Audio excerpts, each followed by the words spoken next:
Good morning, everyone. Thank you for joining us this morning as we continue with our discussion about content distribution. And yesterday we had a very good engagement with different distributors from across the continent. And today we continue with the same note where we get to know who are these content distributors who are based in our territory, how do they buy their content. And I think some of my key takeouts from yesterday's session was for you to understand your contract terms as a content creator.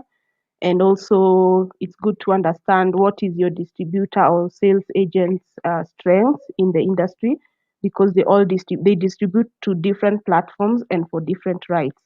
So for today's session, we'll engage with 5 distributors from across the continent, and I'm honored today, this morning, to be hosting Edward Mulandi, who is the festival manager for Rush Lake Media.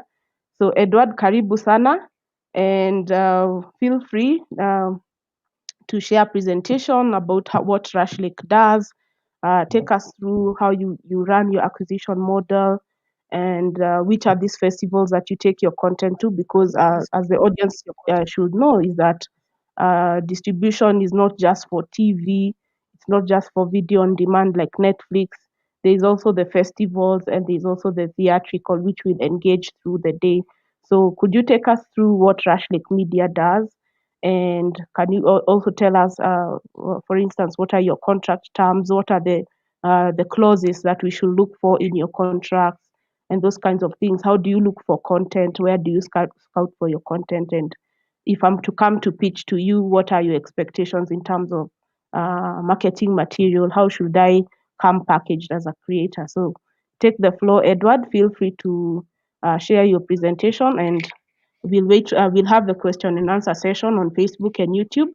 So feel free to shoot your questions. Edward will be answering as we go. Edward. All right. Thank you, Lucy, very much. And thank you, Dr. Zipporah as well, and LIPFF for having us today. In essence, Rush Lake Media is pretty much, its main focus is with the African films, African storytelling. In terms of the way we do look for distribution, we have different. We have the way of issuing out like a direct contact to a producer that either we meet at an event like a film market or exhibition, or also by scanning festivals. And that is what my colleague, Cindy Bride, does. Actually, she's the acquisition manager. So what she does is that she would scan the markets and she would see which film has the potential that she thinks that would work with Rush Lake's mandate, which is obviously the African films. There, what she'll do is that she'll issue out communication saying that she finds the film interesting, and she lay out why she thinks it's interesting and why she thinks it has potential. And then from there, what will happen is the producer will be given an opportunity to share information about the film itself, which is now where we talk about the things that are expected from the filmmaker, like the materials that should come with the film itself. And then at this point is where the discussion will be about whether the broadcast history of the film itself, whether it's been shown anywhere, it's been broadcast on any platform, or if there's an intent to. And at that point is now when we'll start breaking down the opportunities that we see with the film, whether it'll include distribution with theatrical option, or whether it will be on demand, like Lucy mentioned, or television itself. And it's usually at this point where now we can, when we engage with the producer who will tell us whether the film is just a feature, or in the case with things like documentaries, whether the documentary itself has a version that is edited for television viewing, which typically runs around an hour or so. And that will also become part of the package discussed once the acquisition process continues. And it's at this point also where we will discuss the kind of rights that we'll be looking at, and especially in our agreements. So this would extend to, if it's digital, you have the TVOD, you have SVOD, AVOD, and then you have the EST and the like. And so the idea is that at this point, we should be able to determine whether the film is supposed to be acquired for worldwide distribution. Perhaps you might have, like if you don't want it to be exclusive, it could be non-exclusive, and you can determine whether we will pick up the film exclusively, so we're the only partner that you have for distribution worldwide, or within a particular territory. That is also something that will come up in the discussion. And at this point is where, once we have come to an agreement, whether it's a case of like an upfront fee or a revenue share, which is more or less the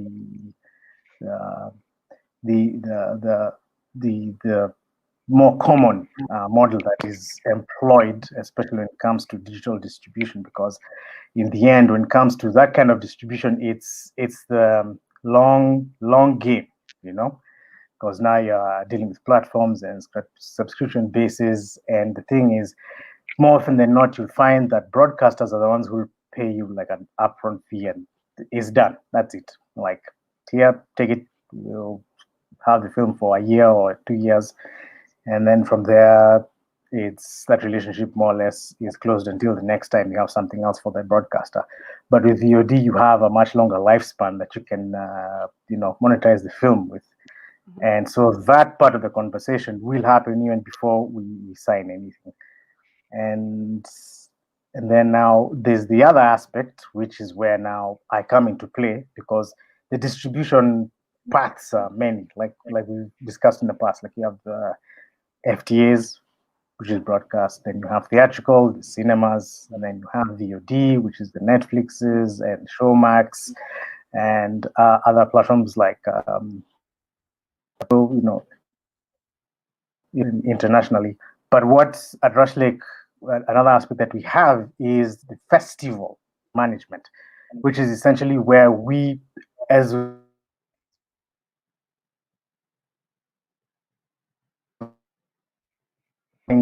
or we engage with the producer, or perhaps the producer has a film that they intend to make, and they've at least gotten some financing support, and they have a key team, or they're at the final stage of their script, and the film itself has the potential for a life cycle on the festival circuit. We can now develop a festival strategy for it, which is now where a question that I think the Vibe Network asked yesterday: what happens if they're looking for a distributor and their film is designed for the festival circuit? That is where now Rush Lake can really come and help you as the producer, because not only do we have the experience of exploring this entire ecosystem of festivals, we do have a large contact base, and also we have the capacity to scale. And like, if you were to do it yourself, you have to determine, like, if my film is a documentary, which festival do I submit it to? And then you go one by one by one. But then, as we have the existing relationships, and also the capacity to, hit out at very many festivals all around the world. Yeah, but in essence, the things to look out for, at least when you're talking about the contracts or the agreements that we look at, is most likely the rights that you want to clear for your film, whether you want it to be for digital distribution or more, very clear. And also on the exclusivity, because there is a concern that a producer may try to, try to cover all their bases, and may end up in multiple exclusivity agreements, so that in the market you find that there are clashes amongst distributors, because you find distributor A and distributor B are exclusively distributing the same film. So that is something that needs to be, in the talking stage, has to be extremely clear on what rights are available for the film that you have. So right now, I don't know if that covers more or less everything you had asked me to, Lucy. I can Yes, do I a think little presentation. yes, you've captured everything in terms of uh, your acquisition process and the nature of rights that you acquire as a company. So maybe you can take us through the small presentation you had, and then from there I'll start taking questions from the audience. Yeah. So this is to cater specifically to the festival circuit, or the nature of getting a film through the festival journey. So let me just share my screen. Sure. A moment. Okay.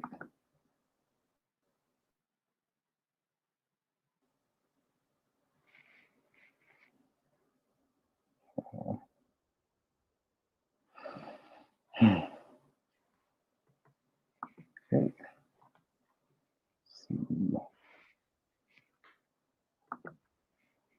All right.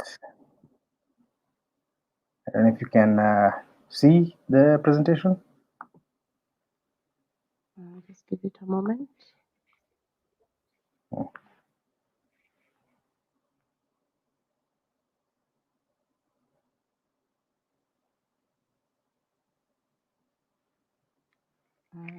Back office should be sorting it out.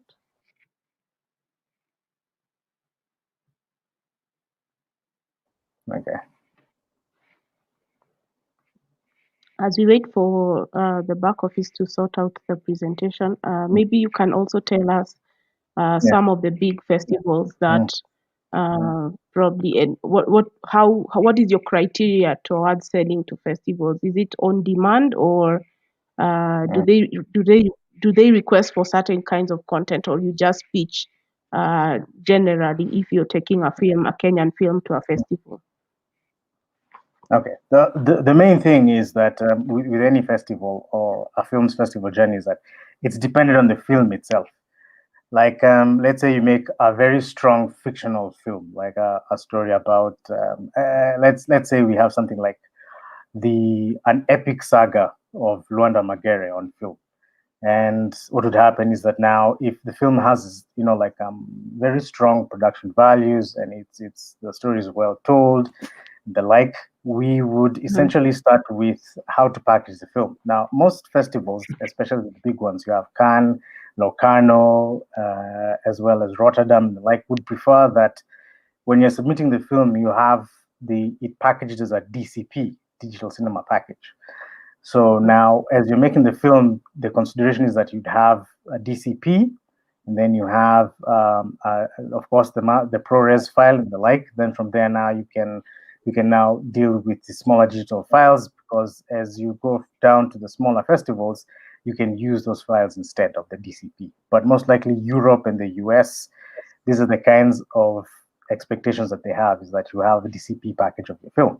Then now, the film itself will now determine what next, which festival makes sense for it. So if something like Luanda Magere gives it a fantastical aspect, right?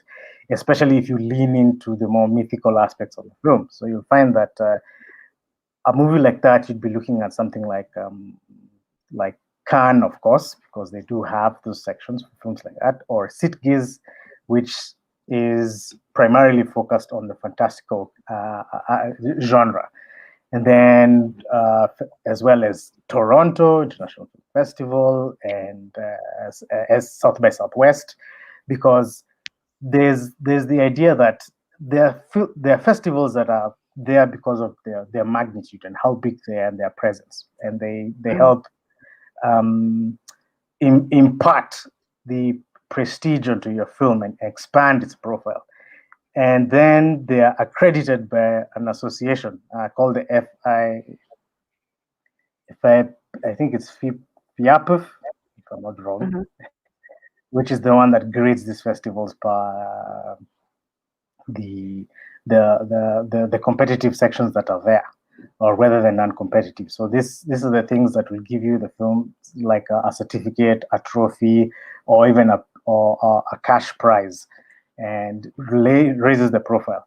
Now, the other festivals that are not accredited by this organization, but they are just as important because of their cultural influence and impact. Like you have Sundance and you have South by Southwest, and those festivals are equally as important for your film. And it really comes down to what is the best journey for the film that you have and how relevant it is to a particular festival. The other thing that is important is the premiere status of your film, whether it's been seen outside of your country or otherwise. I can see that the presentation is up. Yes, yes. All right. So let's see.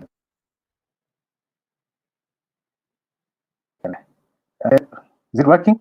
Is it moving? Yeah, it's working. Yeah. It's working. So you can see the intro, right? Yes. Okay. So the intro basically talks about the mandate behind the films that we look at. You know, like we know that African films are exceptionally multifaceted, colorful, powerful, romantic, hilarious. We have the morality tales, which we've seen so much from Nollywood, especially, and also our own films here. And they encompass the entire spectrum of what is possible within the realm of films. You have things like Supermodo and Katikati and the like. And then also like documentaries like Softy. And this essentially just shows that Africa is not one lump idea of what a film should be or what the kind of stories should be.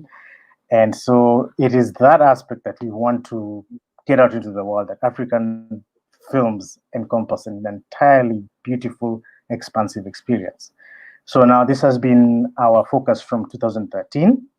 And we also help the producer navigate the various channels, which is what we discussed before, from VOD, theatrical, and the like, as well as the festival circuit. And now, just to mention things like Cannes Film Festival, which is, I think, the most famous festival that we all know of, love theater. So the first thing is that after discussing with the producer, and we've agreed on acquiring the film, and now part of the film's distribution strategy involves the festivals, we have a discussion on where to premiere. Now, there are different kinds of premiere status. You have the world premiere, international, continental, domestic, and in some cases you find like it's regional. Now, this premiere status allows for the film to build its profile using the biggest festivals that are there in the market. And also, these festivals tend to be attended to by industry participants, like your buyers, distributors, and the like. And they will show up there and they will most likely watch the film you decide to premiere. So generally, the first choice of premiere status, if you want to go worldwide, is Cannes, Venice, Berlin, as you can see over there. The second choice is now where you have the more prestigious festivals like Toronto in Canada, Sundance in the US, Tribeca also in the US, and San Sebastian and Locarno, which is in Europe, Switzerland. Now, the festivals that I was mentioning that graded as A have a competitive aspect, and it is important for your film to have the opportunity to participate in the competitive aspects, because this is where now the profile is raised, and it helps when a film wins a prize, several prizes. This improves its profile and also allows for the film to travel from festival to festival, because not only will it amongst the cinephiles who attend it, but the buyers will now be communicating and discussing this film that has won several awards or is really popular with the audience participants who are there. So you have several festivals that have this grading, like Tallinn in Estonia, Krakow in Poland, which also has a Warsaw Film Festival. You have Moscow International Film Festival, or Moscow, depending on where you're from. You have Shanghai in China, Cairo in Egypt, Goa in India, Karlovy Vary, the Czech Republic, Locarno, Montreal International Documentary, you probably know it as RIDM in Canada, Mar del Plata in Argentina, which also hosts the Bafisi Film Festival, which has just as big profile in that part in Argentina, and is one of the situations where when you're doing festival management is part of the strategy is weighing the cultural impact versus the industry establishment of certain festivals. Like Mar del Plata is more of an industry respected one, and Bafisi is respected in the industry, but also has a very large cultural footprint. And Tokyo International Film Festival in Japan. So this is where I laid out what the premiere status looks like. The world premiere is where essentially the film is yet to be screened anywhere publicly. At this point, probably your film has only been seen by the cast and crew and your producer, but has not been debuted on any platform, online or otherwise. An international premiere is where perhaps, like if it's a Kenyan film, it has had its domestic premiere where it's been seen in Kenya and nowhere else. And now it can be premiered somewhere like in Europe or Asia or Australia or the US or South America. And the continental premiere technically ties into now, like your film may have been seen in in Africa, but hasn't been debuted in Europe. So now if it does have a premiere in Europe, it would be the continental premiere, so to speak. Yeah. So there are several ways that you can submit your film, and I think it has been mentioned before that you, the producer, can determine on your own where to submit your film. Although it wouldn't be our strongest recommendation to do that because, like I mentioned earlier, if you do find a partner in a world sales company like ourselves, Rushlick Media, we have not only the relationships with many festivals, but also we're able to scale the effort of your film in the sense that we can hit a lot more festivals than you might be able on your own. The other way that you can submit your film is whether if it was co-produced by an institute or an academy. This tends to be the case very often in Europe because there are very many initiatives and outfits that do this. And the other option is to contact the festival programmer directly. So this means you'd have to go to each website for each festival and look for the programmer or the email address that's their contact address, and then send it in to them. And the other option is to you send in your screener as well. But technically, as you submit any film to any festival, you generally just have to send your screener. You have to. So it makes sense that when you're packaging your film, that you have a film that you can upload to our portal that you can view ourselves as the distributor also, or after acquisition, we can prepare this screener and then we can do this ourselves. Yeah. So there are a number of ways that you can submit your film, and it doesn't have to be fully completed, like the full sound mix done or everything, but specific festivals allow for this to happen. And you have to be very keen when you're looking at this. And that's something that we also are we're good at, in the sense that we are able to determine, like if the film festival requires you to send in a rough cut, or in some cases where perhaps it's 2020 and you have your film and it's not yet picture locked, or you've not finished the sound mix, like, or you're doing the narration and it's partly complete, that there are some festivals that will allow you to submit the film as it is. And then if it's selected, then you can now submit the finished film as well. There's also another option, in the sense that perhaps you made your film like Rwanda Magere and submitted to a festival, or we submitted to a festival, but then now it may not be selected in that year. And then now you make a substantial change to it, like maybe halfway through the film, Rwanda meets somebody else, another hero from another community that wasn't there in the first film, that changes the aspect of the film or the story flow of the film. Then it's possible to resubmit that film to the same festival because enough changes have been made to it. Yeah. So on this aspect, you can see here that there is, the mechanics of how the film goes through the festival circuit and the engine that it drives. Because the more successful your film is at festivals, the better it is to travel in terms of sales. Because as it builds its profiles and participants at markets and film festivals engage with the film itself, then the dialogue for sales is established. It grows and it expands. And as that goes on, that also contributes to your film being, in this case, like invited to other festivals, so that you end up building its life cycle for a longer period and also building its profile enormously. And this is something that leads us to the aspect that with Rush Lake, this is something that we have established over the past few years and have done to I would say, quite good success. Yeah. And now over here you have a situation of where in the stage of the journey that you can, engage us in terms of the film.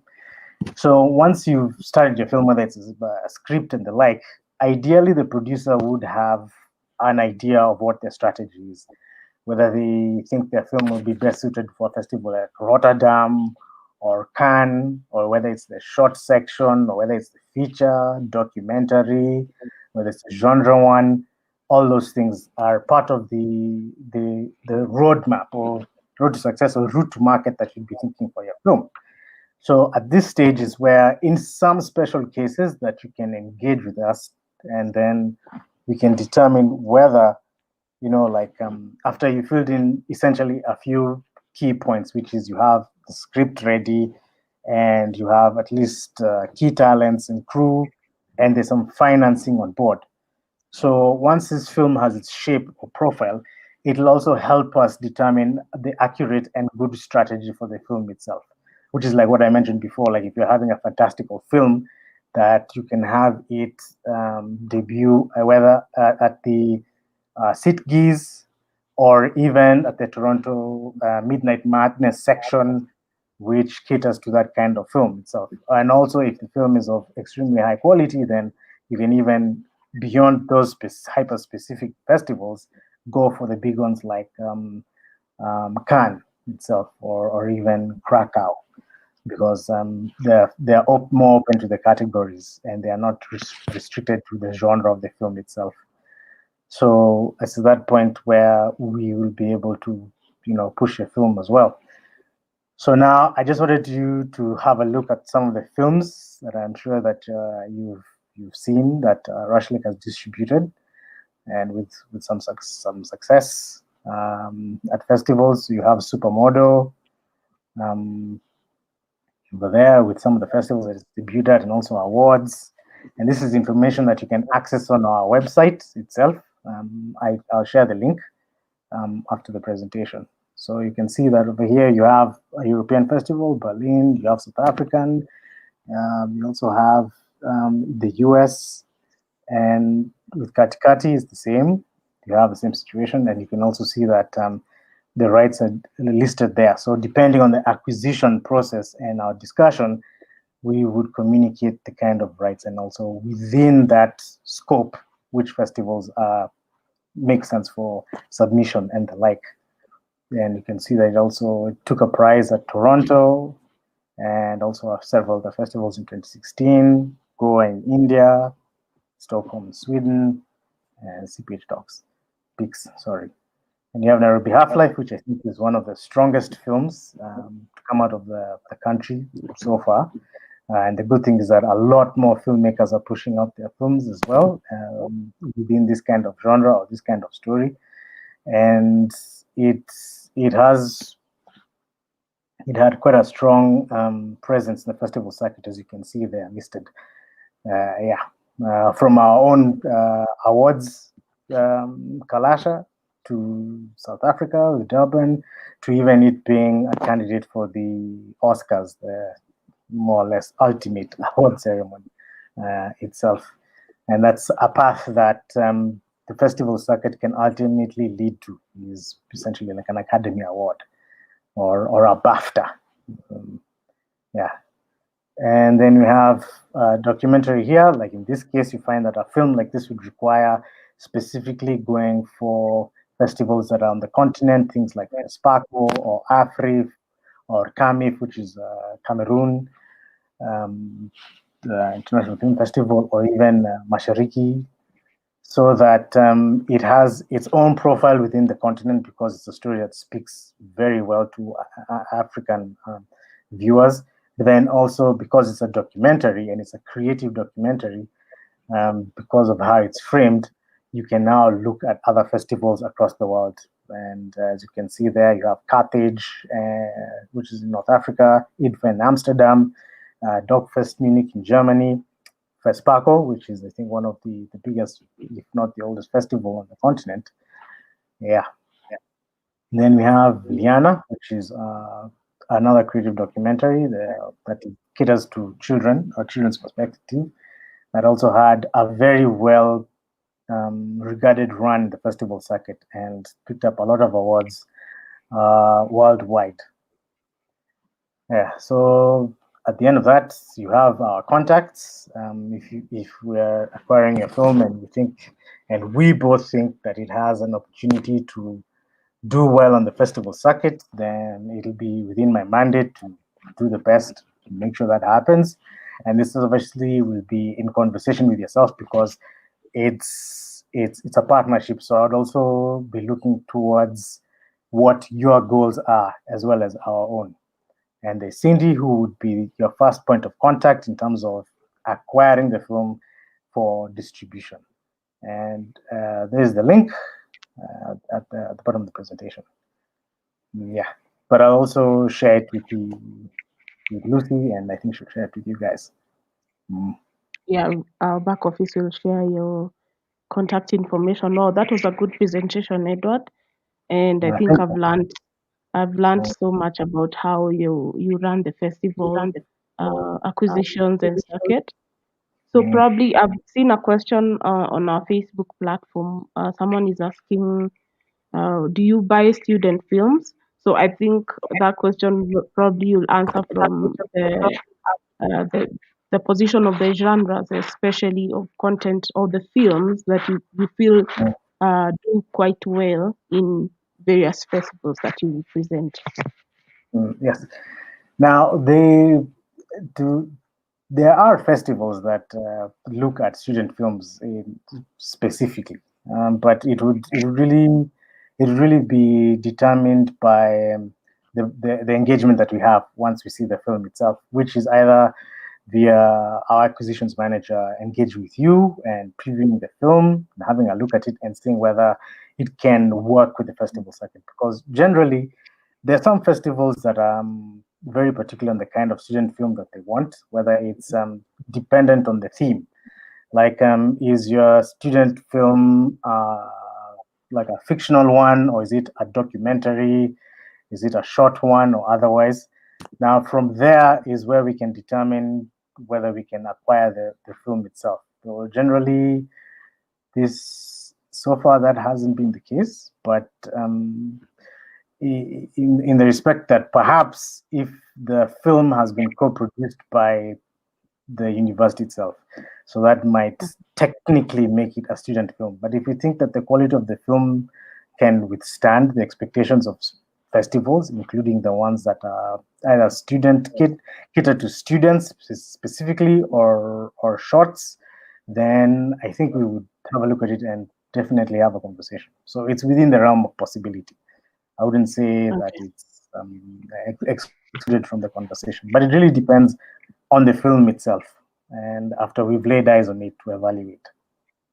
Well, I see we have about 10 minutes, so if you have any questions, kindly post them on our Facebook and YouTube platforms.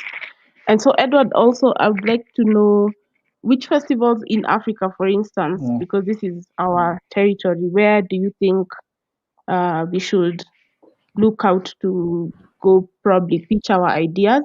And also, I wanted to know, do you fund film production as a company, or do you do any co-production or any commissioning, that kind of thing? Well, what I can say is at this stage, that's is not part of our mandate to commission or co-finance or produce. I wouldn't say that it's out of our future plans, depending on how the maturity of the market goes and things like that. But the one thing that I can say is, especially with what's been going on with the panel, especially the best thing is that on the continent, at least, there are very many festivals or markets that people can take their films to. So, sorry, to answer your first question, at this moment, no, Rush Lake does not produce films, but we are very happy to help your film get to where it needs to go. Yes, so yeah. So we But engage you when our film is ready to air, or can we engage you from the conception of our ideas? like I mentioned earlier in the presentation, especially when it comes to like the festival route, there are specific cases where you can engage us from the stage where at least the script is done, and you have your your main production team and some financing on board as well. So you can engage us at that point, and then we can see how to go forward from there. But in terms of a straight out commissioning, like what you get from a pay TV company or a studio, that is currently not within our mandate or what we do.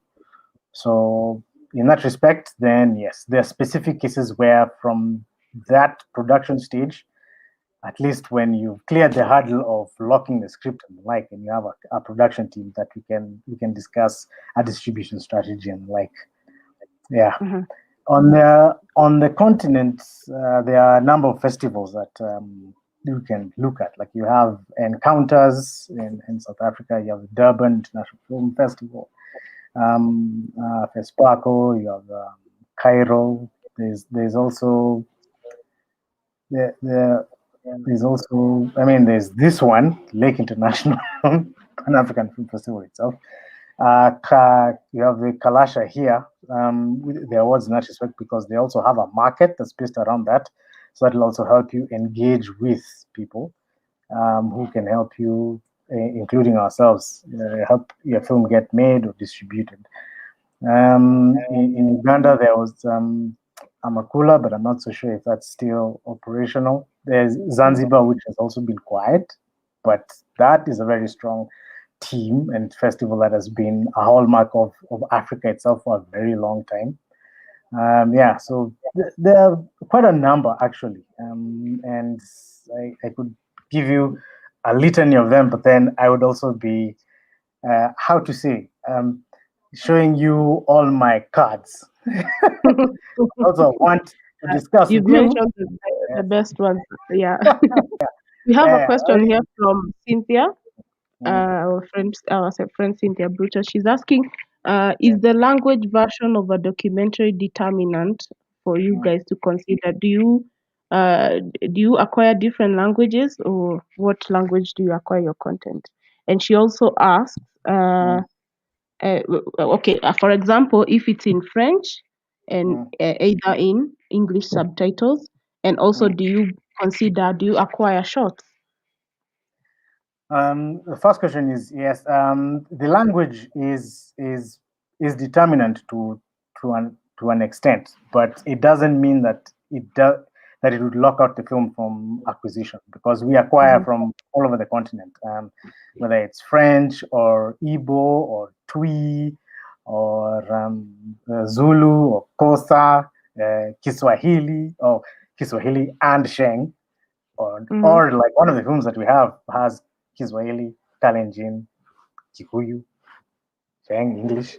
So the idea is that while we're acquiring, we would be interested in knowing whether, when we're clearing the rights, it's a case of we can take your film as well, also the rights for dubbing it in whatever language is necessary, if it comes to that, or in subtitling the film in English. You can provide the subtitles themselves in English. So yes, we can acquire a film in whatever language that you have it in, provided that the English subtitles, it will help.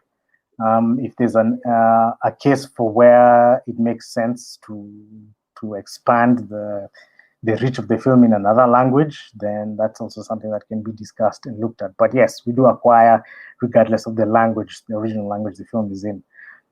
And the second question, what's the second question? Do you guys consider shorts? Yes, we do consider shorts.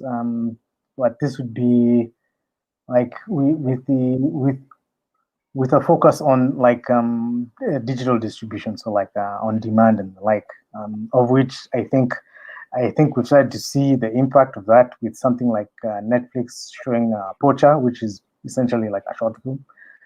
But yeah, shorts are something within our the range of what we do look at. It's not the main focus, but it doesn't mean that we wouldn't look at it. So yes, like we do have a short from Tanzania that we acquired recently. So that was it's a good film called Sukari. So yeah. Great. I don't see any more questions, but that was a really, really good presentation, Edward. Thank you for your time. Thank you. And you've given us enough insights. And I believe our back office will share your contacts and Cindy's as well, so that Yes. if you'd like to sell your film, or you'd like to engage Edward about which festivals to go to, which festivals to take your film, then he's the right person to talk to. And yeah, thank you so much, Edward, and we appreciate your time, and we'll engage with you later. So back to the back office, VP. Okay. Thank you so much.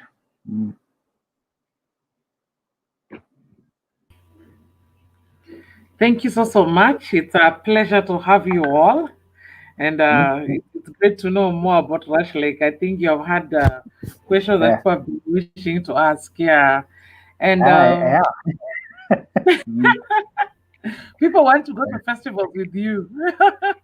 Hey, no. The only thing is this year COVID has been very harsh on the festival circuit. But just to throw in one last thing is that the good thing is that festivals have now had to go in a hybrid route, which is where they've had to put up either physical or virtual. So still, despite the fact that the physical have a digital aspect to it. Thank you so much. We really appreciate, and thanks to you and the whole Rush Lake team, we really appreciate that you could commit to be here now and empower our producers and all filmmakers all over Africa on what distribution is about and what your organization particularly does. And I can see we just have 3 more minutes to our next guest. It's we are going to have Danny Mushira, but Edward, thank you so much.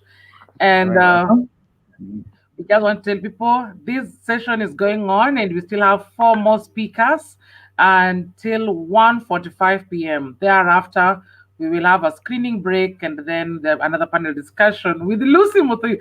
Lucy, today is your day on Lipff. Yes.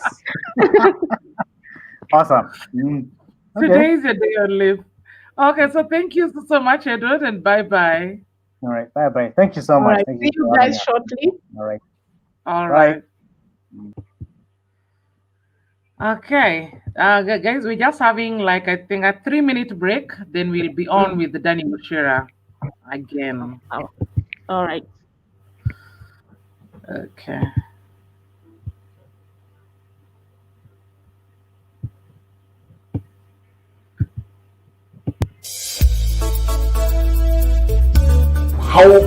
How fast were you able to see that film on other platforms after it was released?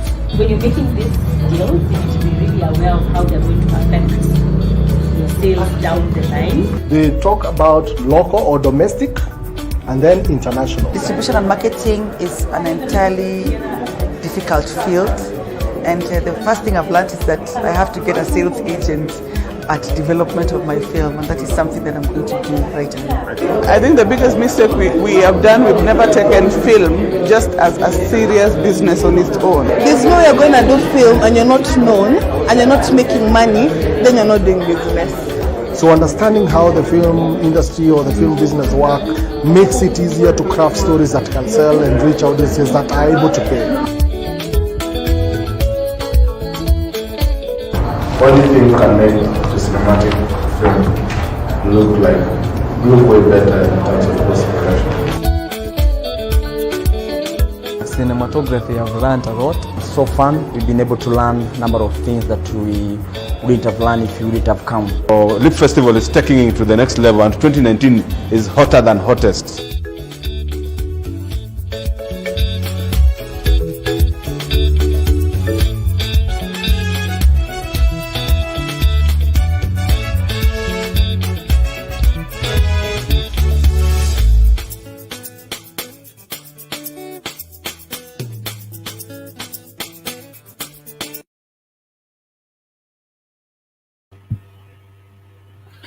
And so thank you so much. That is Lipff, one of the Lipff distribution workshops that we had last year. And maybe just have a snippet. I think Danny is here. So we can start with Danny. Yeah. Hi, Danny. Hi, guys. Hi, everyone. Can you hear me? Hi, Danny. How's everyone? Good to see you. Good, You are good, that good guy. to see you. Excellent. No, Danny. Yeah. Good. I think your sound is fine. Okay. Your light is what I need. We need to see your face more. Do you need to move my? I'm working from my Maybe house. you need to face the window. Now face the window. I face the window. Yes. Is that okay? So this is not. This is okay. 1 second. Just 1 second. Perfect. Now that's going to be perfect. Is that better? Perfect. Yes. Okay. Cool. Just Good. 1 minute. Let me just set up something. Let me get my notebook. Yes.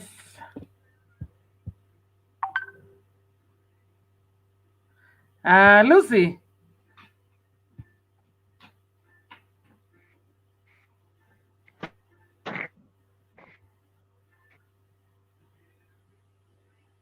Lucy, can you hear me? Yes, I can hear you. Okay. Let's wait for Danny, and then we'll be good to go for the next session. Our audience, we just request 1 minute, and we'll be ready to go to listen to Trace TV. Trace TV now does also acquisitions and film distribution, and it's good to know so that you are not limited to dreaming of Netflix. Now Africa is crazy about Netflix. We need to know we have got other platforms, yes, and then we can get it out there. Yeah. Okay, I can see Danny is almost ready, and so I'll just stream him in back. All right, Lucy, have a nice one. As always. Okay, Danny, have a nice one too. Thank you, Zippy. Thank you. Good morning, Danny. Morning, Lucy. Glad to have you here. Thank Yes, you. hello, Thank audience, you. again. Yeah, as we mentioned earlier, today we are going to engage industry professionals in the distribution and acquisition space. And today, in the second session, we are honored to have Danny Mushira, who is the managing director at Trace East Africa. And Danny, I'll give you a moment to introduce yourself, your background in the industry, and also tell us a brief of what Trace is all about, especially in terms of distribution. Karibu. Okay. Asante sana, Lucy. Morning, everyone. My name is Danny Mushira, as you've heard. I'm the managing director for Trace in East Africa. I've been in the industry now for maybe 12, 15 years. I've worked at MultiChoice. I've worked at Radio Africa, and now Trace. So I've been involved in the industry in one way or another for some time. So actually not a visitor to the industry. So from a Trace perspective, Trace is an entertainment empowerment platform. We run entertainment channels that we believe to a large extent empower a lot of our audiences, but also co-creators from a content perspective. We have been doing this for 17 years across the world. We operate in diverse regions worldwide. In Kenya, we opened our office in 2019. From a content perspective, we've got Trace Content Distribution Division, which deals entirely with just acquisitions and distribution of content across various platforms and across various partners across the world. So we have around, in our catalog right now, we have around 500 hours that we distribute, and I'm going to share that in a later slide. Mostly from West Africa, but we're increasingly looking to acquire from East Africa because there's actually such a huge need for us to acquire from East Africa. So that's me in a nutshell. Awesome, great. So probably you can take us through the presentation because I'm expecting questions to start coming in through our Facebook platform so that people can know which kind of content are you looking for, which distribution and acquisition model do you use, in average, how much do you pay for content if you buy on maybe minimum guarantee, flat fee or rev share. So those are some of the things our audience would like to know more about your acquisition model. Okay, so let me just share my screen.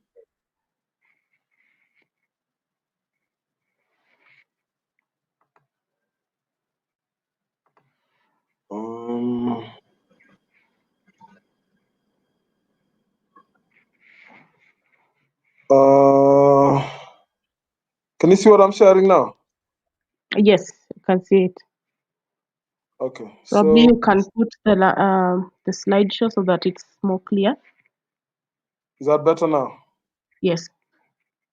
Okay, so I said we've got part of our business. We've got various businesses. So we do both platform and media entertainment from a trace perspective. Both platform and media entertainment,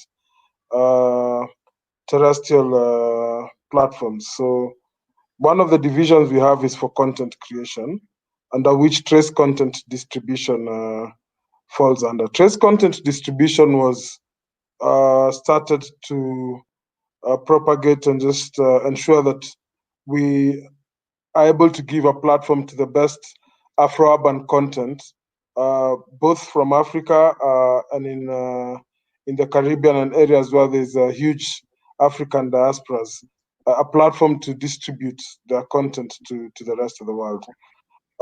So this is just a show reel. I'm gonna play it. I don't know if you can see it. Just for a second.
Cool.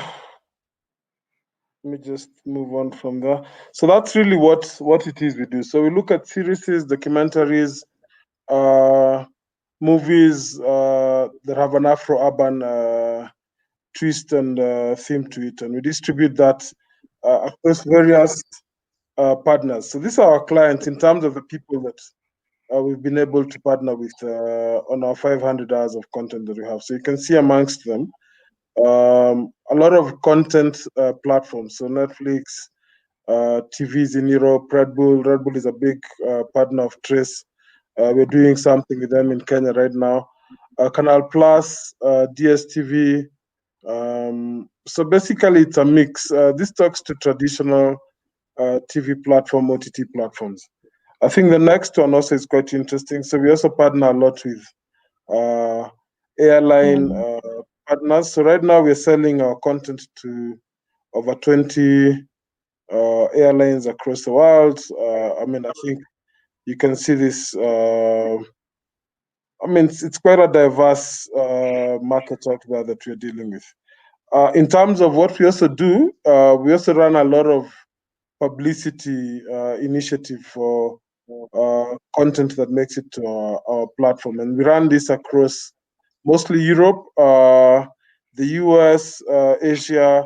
So it's not just about us acquiring content, it's also about us ensuring that we're actually giving this content the right awareness on the right platforms. You can see a lot of participation in MIPCOM 2017, 2019, all the way to Halifax as well. So that's also part of the services we offer under Trace Content distribution sector. So it's a short slide. I think more to enable conversation, but that's mostly it. So Betty Johnson sits in our Paris office. She coordinates the entire effort. But from a local perspective, anyone who's got interest to have us look at their catalog or their content, they would then be approaching me from a local perspective so that I can liaise with the global team for the same. I think if I just, I've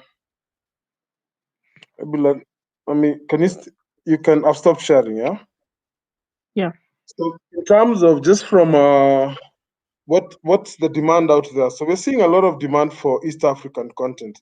So previously we've done very well with Nigerian content, but there's a lot of demand and ask for Kenyan content specifically and East African content of that.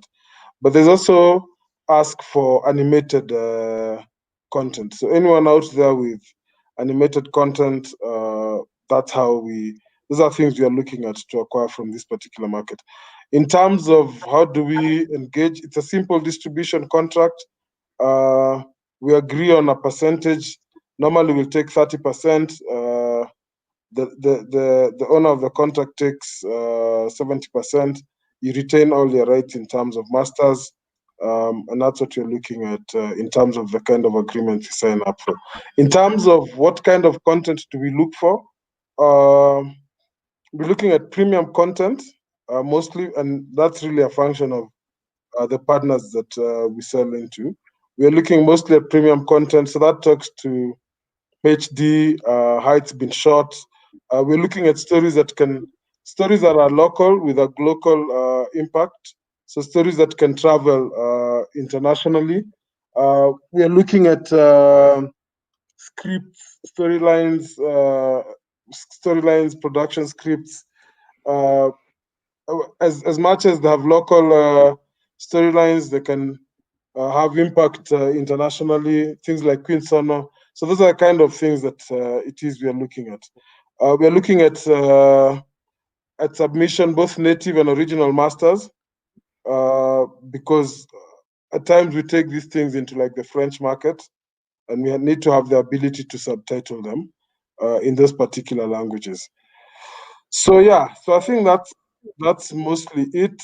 I mean, obviously we'd want trailers, synopsis, plus the full content, but also increasingly, guys with good ideas, we're also getting guys who want to fund good ideas. So if you've got good ideas at the onset, maybe what you're lacking is production budgets. We can then have a discussion around that, because we have clients that are actually willing and ready to fund this type of initiatives.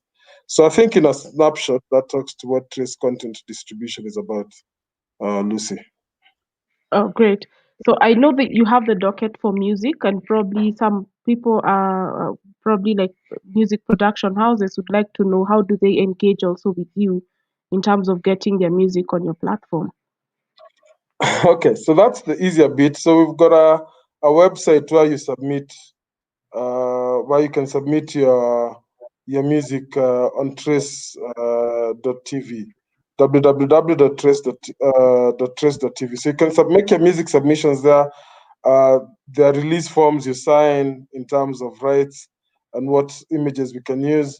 And then we have a selection team that does the scheduling. And based on that, they can then schedule. So if it's gospel music, there's a portal for gospel. If it's secular, there's Trace Muziki. And if it's something that can then move on to our Nigeria market, we can put it on Trace Niger. So that's really the process from a music submission perspective.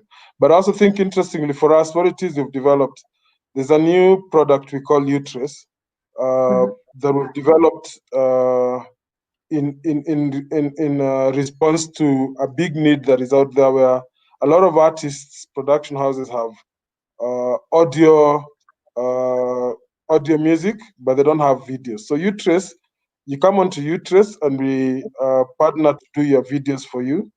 We then agree a distribution contract and we distribute your music internationally across many other sites that you probably not get access to. But I think the interesting thing is also we give you a web-based access where you can actually be able to tell on a frequent basis how much your music is generating on all the platforms that it's being distributed across. And then we make payments for you every month based on the reports that are actually calculated. So there's actually line of sight in terms of what it is you've put on our platforms and what it is that is actually being played out there. Great. There's also a question that people always ask acquisitions people. What is the price range, especially for films and series? What would you say is the range that you've worked in the market when you're acquiring your content? Okay, I mean, I think the first thing, because the price differs depending on who the actual user or who the client is at the end of the day. So I mean, there's no one answer to that, but I think the thing is what we commit to is an open and transparent process insofar as once you've given us once your content makes it to a platform, one, we share with you anyone we are talking to, but two, once we sign those contracts, we also share the contracts with you so that we have line of sight in the same, and it's also clear what the expectation from a monetary reward perspective is. So there's no one, I mean, these things will differ, it depends on who the acquirer is. It's a simple distribution contract, so we are not commissioning, so there's no MG type or CP that we then commit to at this point in time. Okay. The other question is, what contract terms do you advise for content creators to look out for? Because those are some of the things they are not keen on, especially contract terms, the nature of rights they are giving out. What are some of the contract terms you would advise them to be keen on when they are giving out their content? I think again it just depends. It depends on what the discussion is. So, for example, if we're getting into a commissioning deal, and I'm investing a substantial amount in your work, obviously we need to discuss the masters, which is what a lot of artists or a lot of content producers need to be aware on, because that's your IP. So I think you need to also sit and talk to an IP lawyer so that they give you proper advice in terms of you don't give up your entire master. So we need to agree, one, what period the masters would vest, but two, and most importantly, depending on the level of investment, what percentage of the masters you'd be giving up. But I think where you've gone ahead, you've done your own production with your own sourcing of funds, for me, it should not be more than a distribution contract. It should never be a master's discussion. And I think that's what I'd want to advise a lot of creators out there, to just ensure that the one thing you have to protect is your masters. Distribution contracts are simple commission contracts. Okay, great. And also, I wanted to know, what would you say is the content that travels much from this region? Because I think we've had that challenge that people say our content is not seen in different parts of the world. So from your experience, which genres of content do you feel are well received in other parts, whether it's through people asking us to dub into their local languages, or what would you say? Okay, I think what we've seen, what we've seen increasingly in terms of content that is traveling is also, I think, content that has a local perspective with a global dimension. So, for example, something like Quinsono. So it's local, but it can travel internationally. So I think increasingly those are the things we are seeing, whether it's a film, whether it's a series, whether it's an animation. These are the things that we are seeing that can travel. Documentaries. People want to listen to authentic African stories. So I think what we should, and I don't like getting into creative discussions because then you're taking away license from people. But I think we need to give stories that are authentic, stories that are African, because people want to listen to these stories.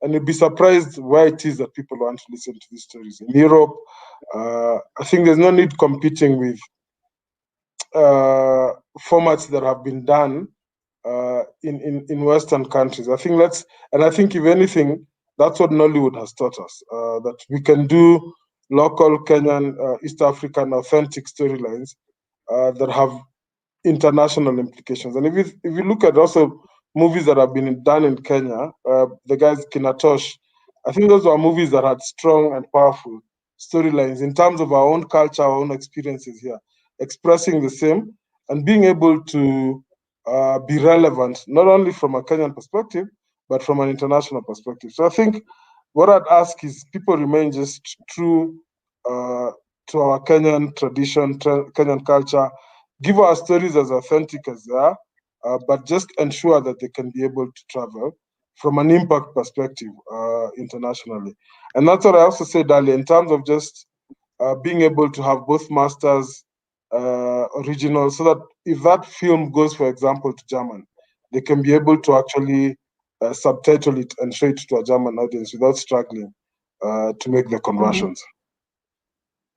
Okay, I think you should talk more about probably some of the marketing tools and promotional materials that you need to sell this content. You've mentioned the M&Es. So what else do you ask when someone is presenting their content? I think for us, we just want a proper synopsis. We want some videos around that. We want proper still photos on the same so that we're able to put that in our catalog. Once we put that in our catalog, we then can be able to actually position it before our clients.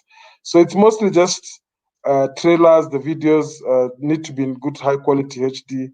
The stills in terms of the actors, and then a well-written synopsis for the content, so that we're able to then put that into a catalog. Once we put that into a catalog, we have access to various forums where we position this content. So we're actually able to push the same for clients that we've signed distribution contracts with. Okay, so I'll just ask our audience. You can start sharing your questions through our Facebook and YouTube platforms so that Danny can answer your questions. So Danny, I would also want to know what plans do you have for the next 5-10 years? Because you can see clearly that the industry is evolving and changing. So as a company, how are you planning to be part of the change that we are seeing in terms of digitization and all that? Okay, so I think for Trace, I think so going forward, in terms of from an industry perspective, I think the big things we are moving on to is platforms. So the last couple of years have really been digital, terrestrial platform driven. So for us, we've built digital platforms that we are pegging our future onto as Trace. So we've got something called Trace, Utrace, which is our musical platform going forward. So Utrace will not only be a music ingestion, music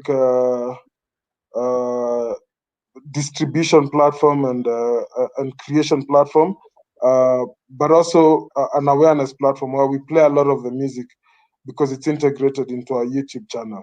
So we play a lot of music for artists because, I mean, we receive in Kenya, maybe in a day we get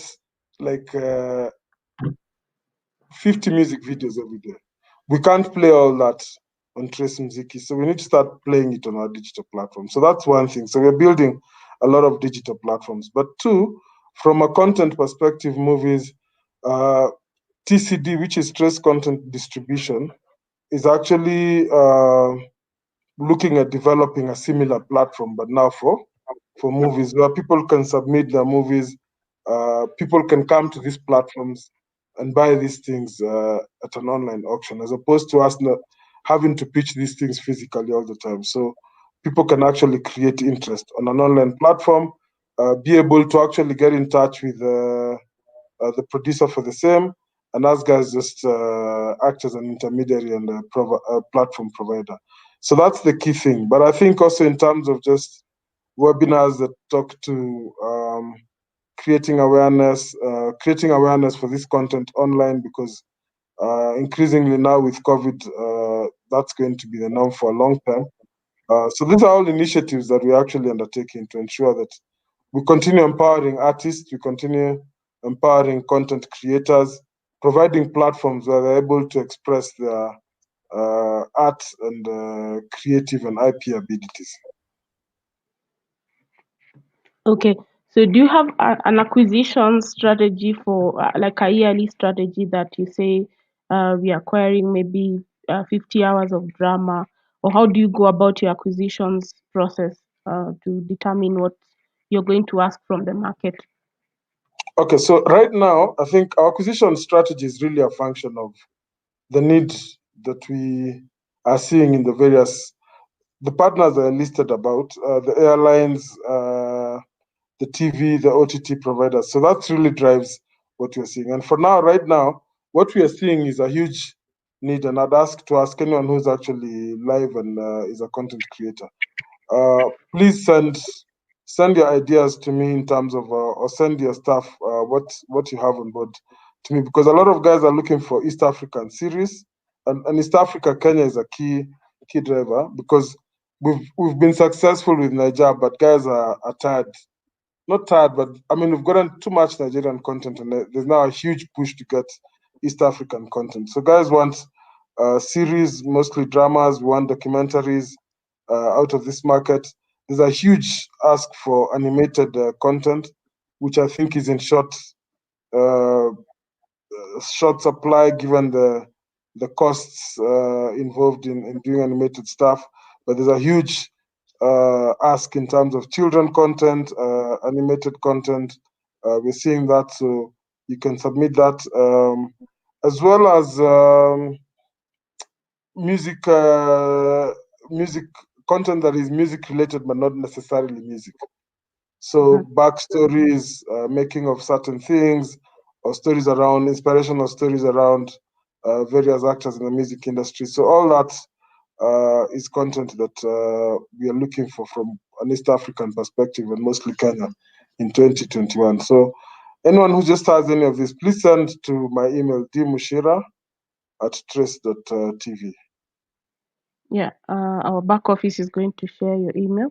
So I can see a question on our Facebook platform, and my friend Asa from Ethiopia is asking, I am a jazz and film school teacher. Our students and teachers produce both jazz and music, both jazz music and films. How can we work with you? So I think you should send your content to Danny through the email he's shared, or maybe Dan, you'd like to share, maybe is there any other like collaborations you do with schools? Yeah, so just send you can send me an email. 1, 2, you can go to utrace.com, and if it's content that's already done, you can submit. There are various categories, so you can submit on utrace.com, or you can also go to trace.tv, www.trace.tv, and make your submissions under the music category. Okay. So in your opinion, Danny, do you feel there is any content that is missing in our industry, or which gaps and opportunities do you see that we should try to explore? I think there's definitely opportunity in animated content. I think it's still very new. I think it's very complex, but I think that therein lies also the opportunity. So I think the guys who do animated content for kids, I think that's a big opportunity. We keep getting that ask, and there's very little, even from our West African perspective, that comes through on that. So good animators will be high in demand, and I'd highly encourage a lot of people to go into that direction. Okay. And when people are delivering materials to you, which specifications should they meet in terms of technical specifications? I think technical has to be HD, yeah? So HD quality, because of the customers that we are dealing with. So they won't take anything that is less than that. But I guess in this day and age, I'd be surprised if anyone is shooting in less than HD. Okay. We have a question from Kizito Samuel Xavier from Uganda. Is the content acquisition strategy only looking at Kenyan content for 2021 or even other East African countries? Okay, so we look at East African.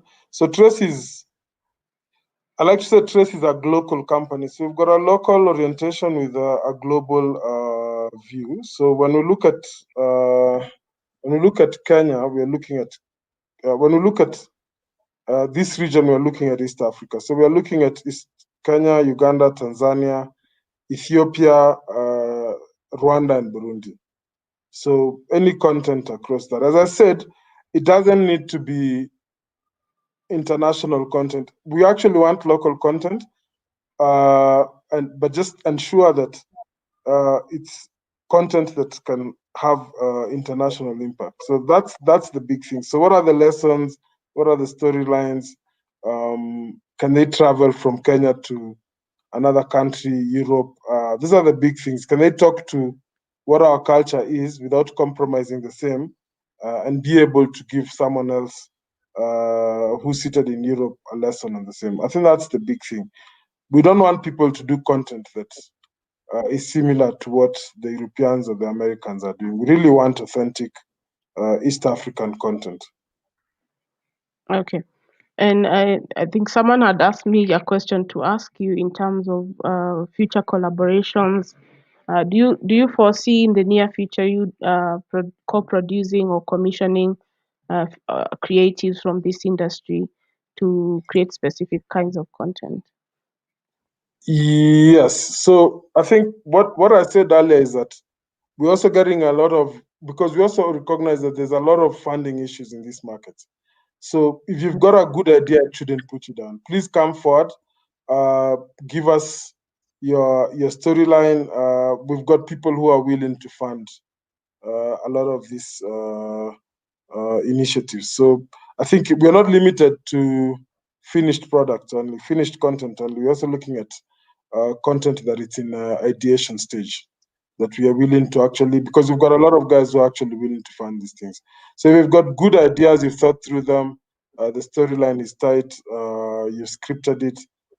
Please just also reach out, because we can be able to get funders for the same and bring the same into reality so that it can be monetized. Okay. I know we have a huge challenge in terms of market research for our region. So would you say that you're able to monitor and track what your audience is watching, which also enables you to know which content are you going to add to your platform, or what engagement are you going to put out with the industry to buy and acquire content? So in terms of market measurement and audience research, how do you go about it? I mean, I think that works two ways. So, I mean, in the international market, that's easy because they've got fairly advanced market measurement audience research tools. I think the challenge is locally, where we are still heavily reliant on diary-based systems. But I know there's a huge push from the media industry to move to passive measurement systems and technologies. But I think from our perspective, from the conversation we are having, I think what's important is that the markets, we can actually tell you like what our clients are looking for, because I've also shown you who our list of clients is. So they're always asking for certain types of content.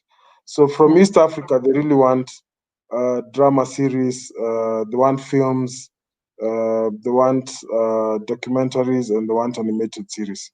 So if we can get content around that, then we're okay, because then that determines what it is we are looking for in the market. In terms of local markets, I mean, that everyone has access to. What you and I have access to is what determines that. But we're not so much interested. Trace content distribution is not interested in the local market from a consumption perspective, because we believe that space already has other players. And I think where we can add value in this value chain is exposure to markets where we are strong in Europe and Asia and in the US. I think you've answered the next question from Samuel. He said, you mentioned that you're looking at animated content, TV series and documentaries. What about fiction, feature films, and short films? Yeah, so I think that answers it. So we're also looking for that, and especially from East Africa. For some reason, we've not had big success in East Africa, but also that's probably because we haven't been present in this particular market. So I think this is also a good opportunity for us as Trace content distribution to actually make connections with the audience and create awareness on our existence, one, and two, start to create a connection and a relationship with the audiences to enable you guys monetize your content as well. Mm-hmm. Well, I think you've tackled every aspect of distribution, and I can't see any other question. If you have any other question, kindly just forward it to our Facebook and YouTube platforms. But besides that, thank you so much, Danny, for your time and your engagement. And we look forward. I think our back office is going to share your email address so that people can engage with you more in terms of how they can work with you and learn more about what Trace distribution is all about. Okay. All right, cool. Yeah. Thanks a lot, over to Lucy. you, Phoebe. Thanks, everyone. And thanks for giving me the opportunity to be a part of this discussion. Thank you so much, Danny. Yeah. Thank you so much. For the rest of the day. All right, thank you so much. Sawa. Sawa, karibu. Okay. All right, bye. Bye. All right. Those are very powerful questions. And as we wait for our next panelist, that is Wangeshi Murage. She is going to have a slight delay because she's on the way to getting to being in a comfortable space. But we are definitely going to have her here for Media Pros Africa. Then we are going to have AAA Entertainment from South Africa, and Acomat also, who also covers South Africa and West Africa, and now delving into East Africa. I think East Africa is the new market. Lucy, everyone wants to come to East Africa. I think we've been overlooked for a long time, so everyone is like facing this side and knows that we are going to channel great content. And actually, we have amazing content from what I see and what our platforms are showing. Like you see what Netflix is doing. There's a lot of demand also from other platforms and other broadcasters. So I would say keep creating content, keep telling our authentic African stories, keep showcasing our culture, show our beauty, show our landscapes, show everything about this land. And there's something for everyone. I believe there's every content you create, there's an audience for it. You just need to understand which platforms and which opportunities are there for you to sell your content. Yeah, that's right. I can see Kizito. Kizito was our first Lipff edition feature film winner. He's from Uganda. Yeah. I know him. Oh yeah, so he was the first overall winner of the very first Lipff in 2016. Kizito, we appreciate you. We appreciate that you were among the first people who were confident enough even to share your content when the festival was very new, and we are glad to be celebrating 5 years now. Yeah, it's quite an exciting journey. Yeah. Lucy, maybe now as we wait for the others, you can also tell us your journey and the experience because Lucy, you have worked for a number of distribution organizations. Yes. All right, yeah. So I started my career in the TV industry at Wananchi Group, which is also known as Zuku, in 2009. And at the time, Zuku was creating new channels for their new acquired satellite space. And some of the channels we were creating were films. Film channels. We were also creating a documentary channel, a general entertainment channel, a kids channel, and a sports channel. So there was a lot of acquisitions that needed to be done during a very short time. That is when I started now interacting with the industry, and I got to meet many amazing producers from Kenya, Uganda, Tanzania, because we also used to scout for content in festivals. So we used to go to all our local film festivals, and that also gave me sort of an interest to want to take our content to the world. And it always used to challenge me that we have amazing content, but I don't see it shown in different platforms. But when we attend TV markets in Yeah. different parts of the world, we have Korean content, we have Latin content, but very, very few African content. So I wanted to explore why don't people acquire our content? Is it that it's not good quality? Is it that the stories don't resonate with them? Is it that we don't tell our stories in a way that they understand? But I think it's just that we hadn't created a platform where our content would reach a wider audience. So yeah, that's how I also got into the distribution space. So I started off in acquisitions, and then I got into distribution. After I left our Nanchi group, I joined a company called Cote West, which is based in Cote d'Ivoire, and they also have offices in Mauritius. So I also learned a lot there because they also have a dubbing studio, and they have an exclusive deal with one of the telenovela companies in Brazil. So they sell a lot of their telenovelas. I'm sure most of you have seen a lot of global telenovelas. And after that, I have worked with a company called Discovery Learning Alliance, which is currently known as Impacted International. We create educational content, and I would say impact and content that action to change. So we have 3 feature films. One has a theme of we educate people about HIV and AIDS. The other film is about TB. So our films are very educational and they are very impactful. And some of the educational content we were distributing during this COVID time because, as you know, most learners are at home. So my target market was free-to-air stations across the continent.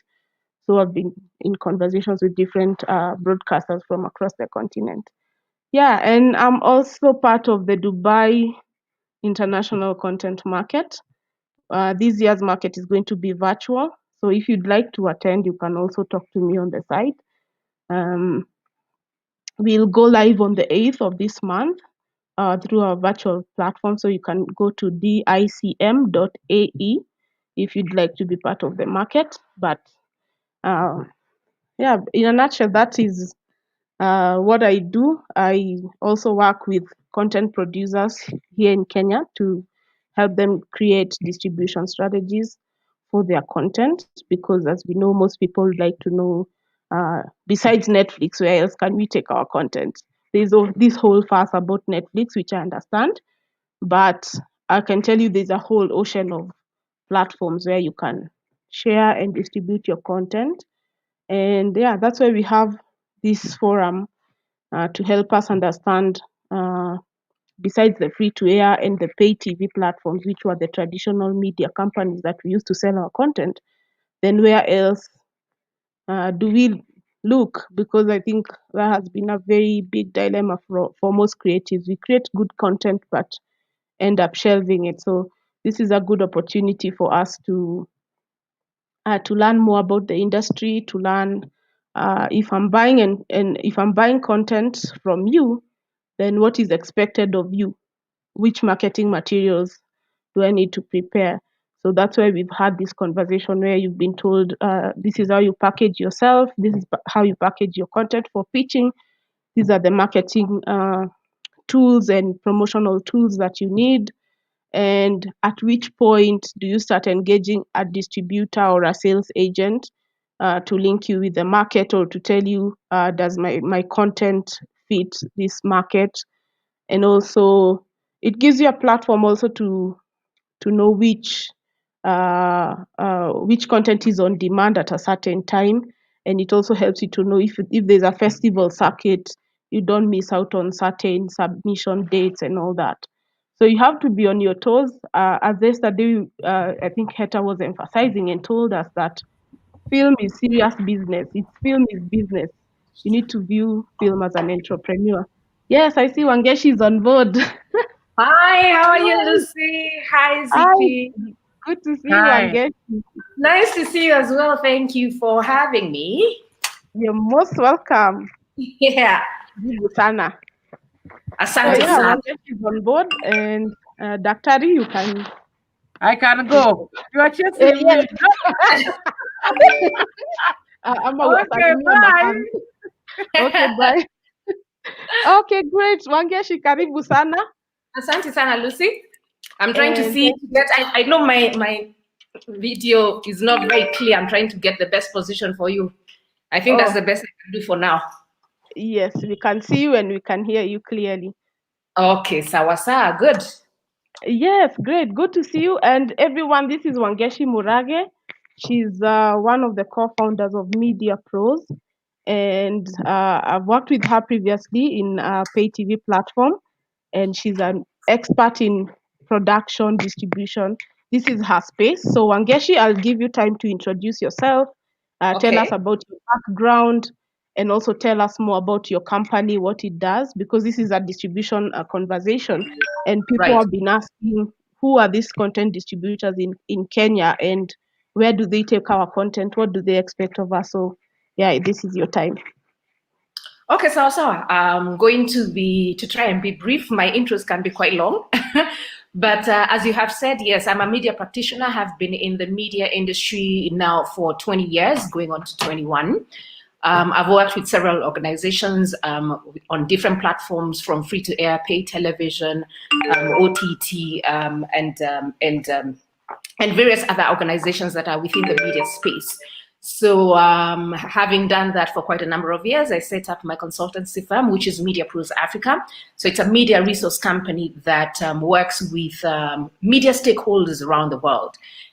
So we engage a lot with independent content producers, other content distributors, broadcast networks, telcos, the government, even non-governmental organizations, advertising agencies. So basically, we partner and work very closely with these different stakeholders to try and bridge any gaps or any needs, identify needs that they may have for them to be able to achieve their objective. And as you've quite rightly said, today's a discussion on distribution, which is something that Media Pros is actually heavily into right now, because there's quite a huge demand out there. So it's a good space to be in, especially as a distributor. But not only that, even for the content producer and the content provider, because it means now there is a need for the content that has already been produced. So if there's any way that we can step into that role as Media Pros and assist you identify potential platforms, potential buyers, where you can be able to monetize your content, then that is the space that we step into.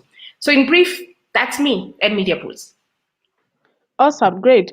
So would you tell us which kind of content you're looking for at this time and how what determines your acquisition strategy?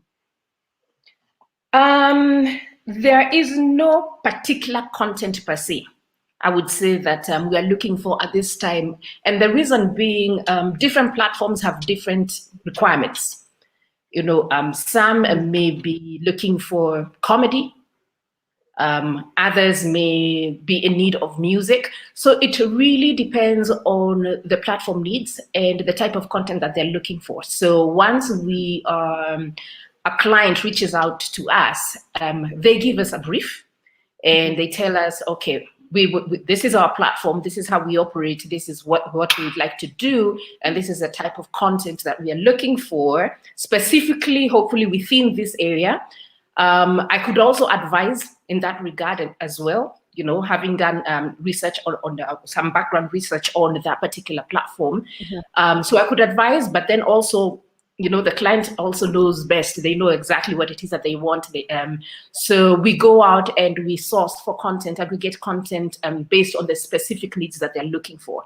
If there's something else out there in the market that, again, we feel might work, might be suitable for them, we pitch it to them. We propose, they can say yes or no, but we believe in trying to provide more than just a service, in terms of a distribution service, but also to be able to consult and advise wherever possible, because we do a lot of research on daily viewership trends, on what is currently available in the market, on what can be sourced easily, on where we can be able to find that content. So we have tons of information when it comes to this. So we always give our clients a little bit more info, maybe more than they want.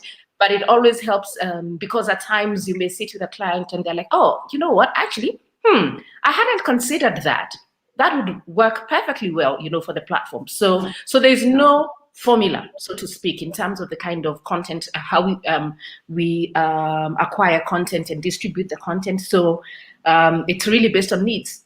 I think that really now leads me to the strategy, which I was saying. Strategies are independent, depending on the different partners. Then we develop a strategy that will take you from point A to point B and ensure that you meet your objective. So as a content creator, are you looking for ready-to-air content, or where at which point do we start at which point do you start engaging with you as a distributor? From the very beginning, hopefully. Like I said, different platforms have different requirements and they start at different times.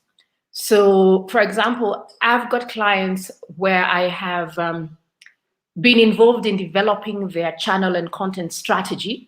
So this is really from scratch. So that also will include the type of content that would be suitable for that particular platform, how we are going to be able to source it, how it's going to be priced, where we are going to get it from.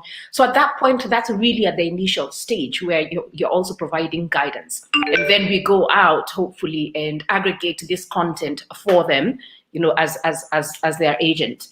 And there are also platforms that are already established and maybe are just looking at maybe changing their channel lineup, maybe to include a little bit more comedy, less music, maybe have a little bit more of this, less of that. So again, we are guided by what it is, what their requirements are, what their needs are. And we go and aggregate the content that they require, for their platforms. So the need comes at different points. So to engage media pros is really literally at any point when you require content, whatever type of content it is that you require. And like I said, we also like to advise. So if there's any input as well that we can give from our end, so that we are not just acting as a robot, go get us comedy and we just go running just to get comedy. No, we also look at the platform and say, what, I think comedy is a good idea, but have you also tried maybe documentaries? Because you have a high viewership, especially from this particular target audience who seem to be consuming this a lot, or it's currently happening on this particular platform, which is very similar to your content offering right now. So is that something you might be willing to consider? So that's the type of advice that we give, but we aggregate from any particular point, whether it's onset or whether it's already an established platform. Great. And so do you also, would you take us through probably just a basic contract template? Which terms should filmmakers be more keen on? Because I think you've seen in the past, we've talked about people just looking at the financial aspect, but there are more other important contract terms that you should be keen on as a content owner, because it helps you to also diversify your market base. Okay. The first and the biggest, because I think actually when I'm aggregating, when I'm talking to content providers, money is actually surprisingly not the first thing that comes up.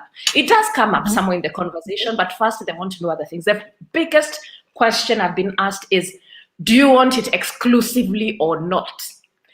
Exclusivity is a big thing for a content producer, because that means if you tie your content to one particular platform within that territory, or even a wider region, then you cannot be able to resell that particular content to another competitor within the same territory. So exclusivity has become quite a big thing. And I'm happy that content producers are really beginning to now understand these terms, as to what it means, the impact that it will have on your content and all.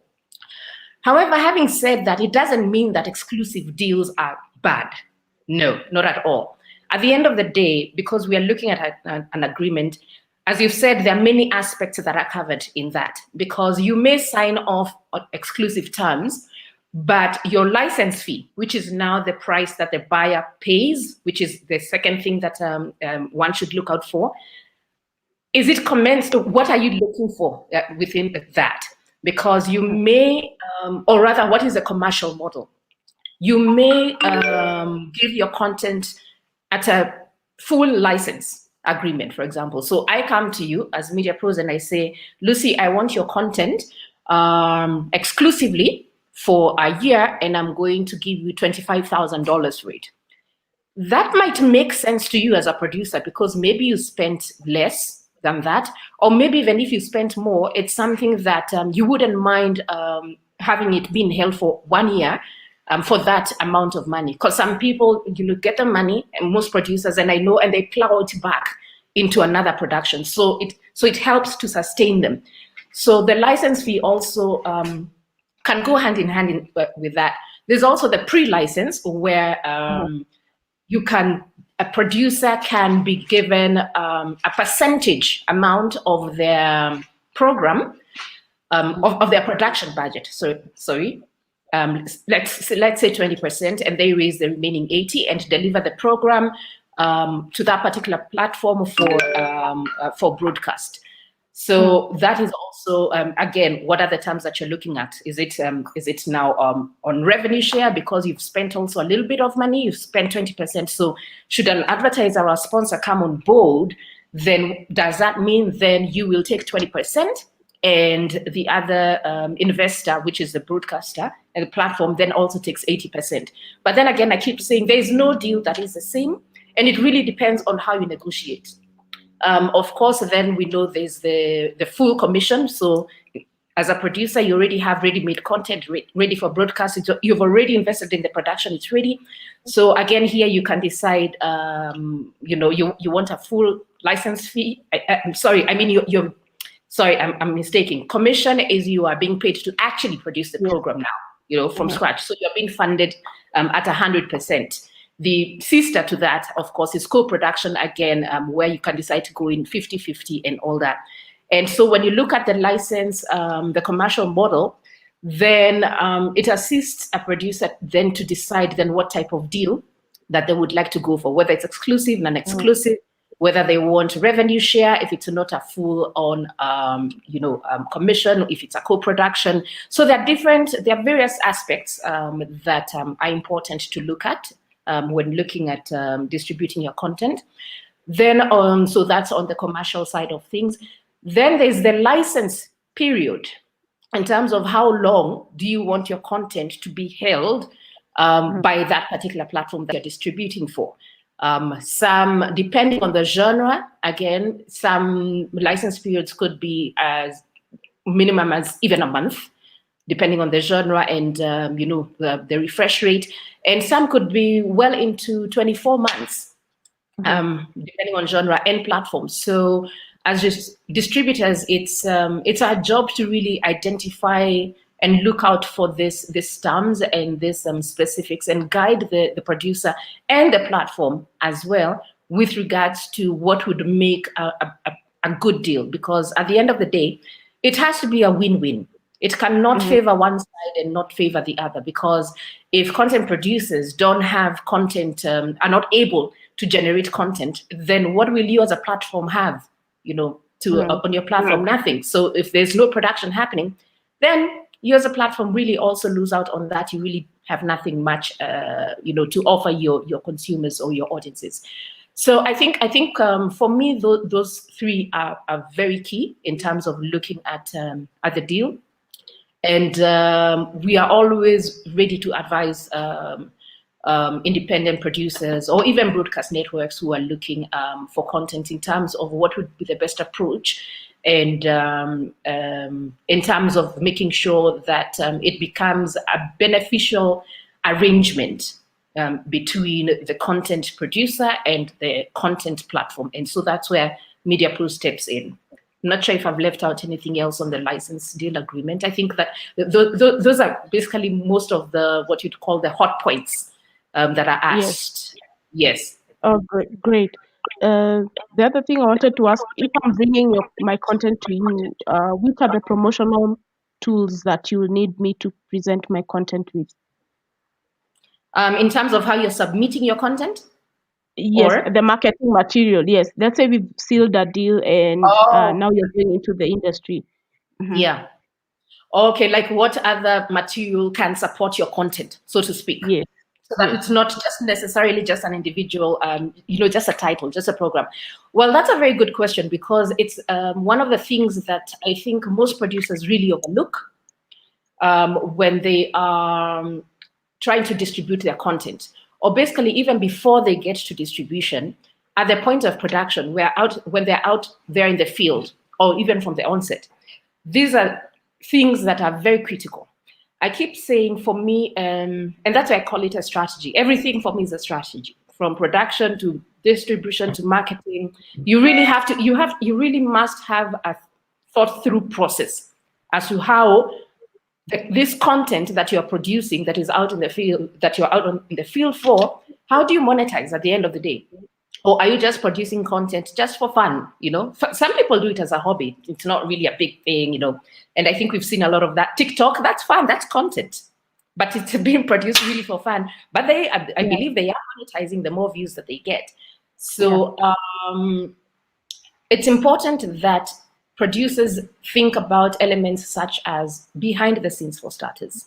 If you have an extra camera or a couple of minutes in between scenes, just to do a little bit of extra, shoots, outtakes, talk to the director, see what their take is on that, talk to the talent, talk to other crew members, just take scenes, shots that are being set up, equipment and all that. So just behind the scenes footage is it really helps, especially when it comes to promoting the content.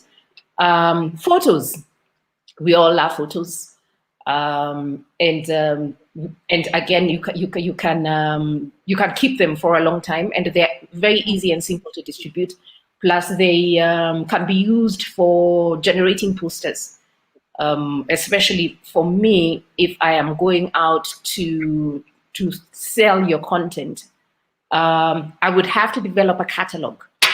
In that catalog, then I will need things like either your poster or a photo of maybe the director, a brief synopsis, the duration of the program, at times maybe even country of production is also requested, and year of production. So it's important to think of some of these elements, photos, BTS, and also just using social media in terms of just even drops.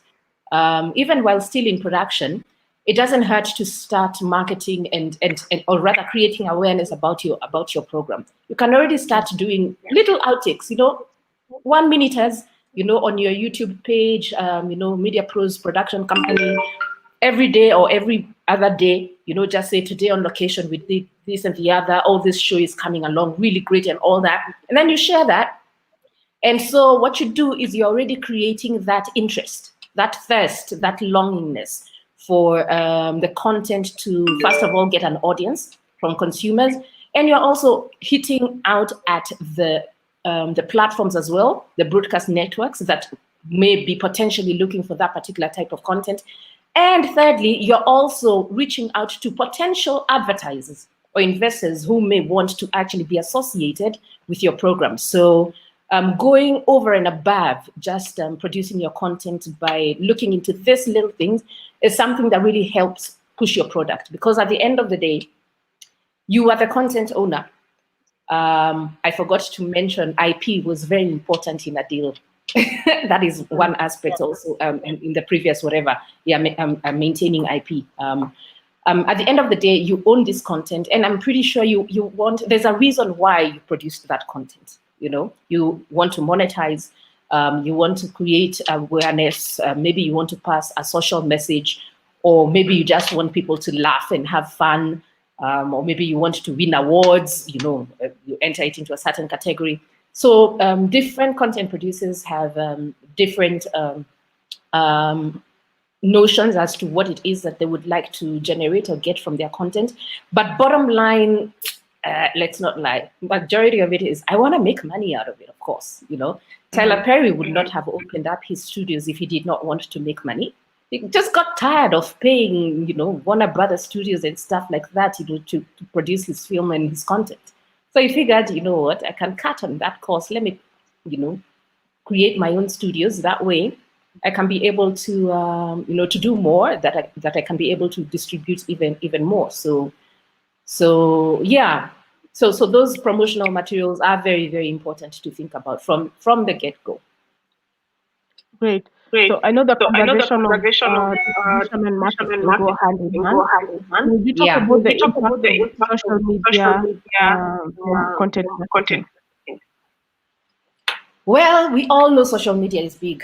I don't think I know anyone who's actually not on social media, and I don't mean necessarily they need to be active, but they're definitely aware of it.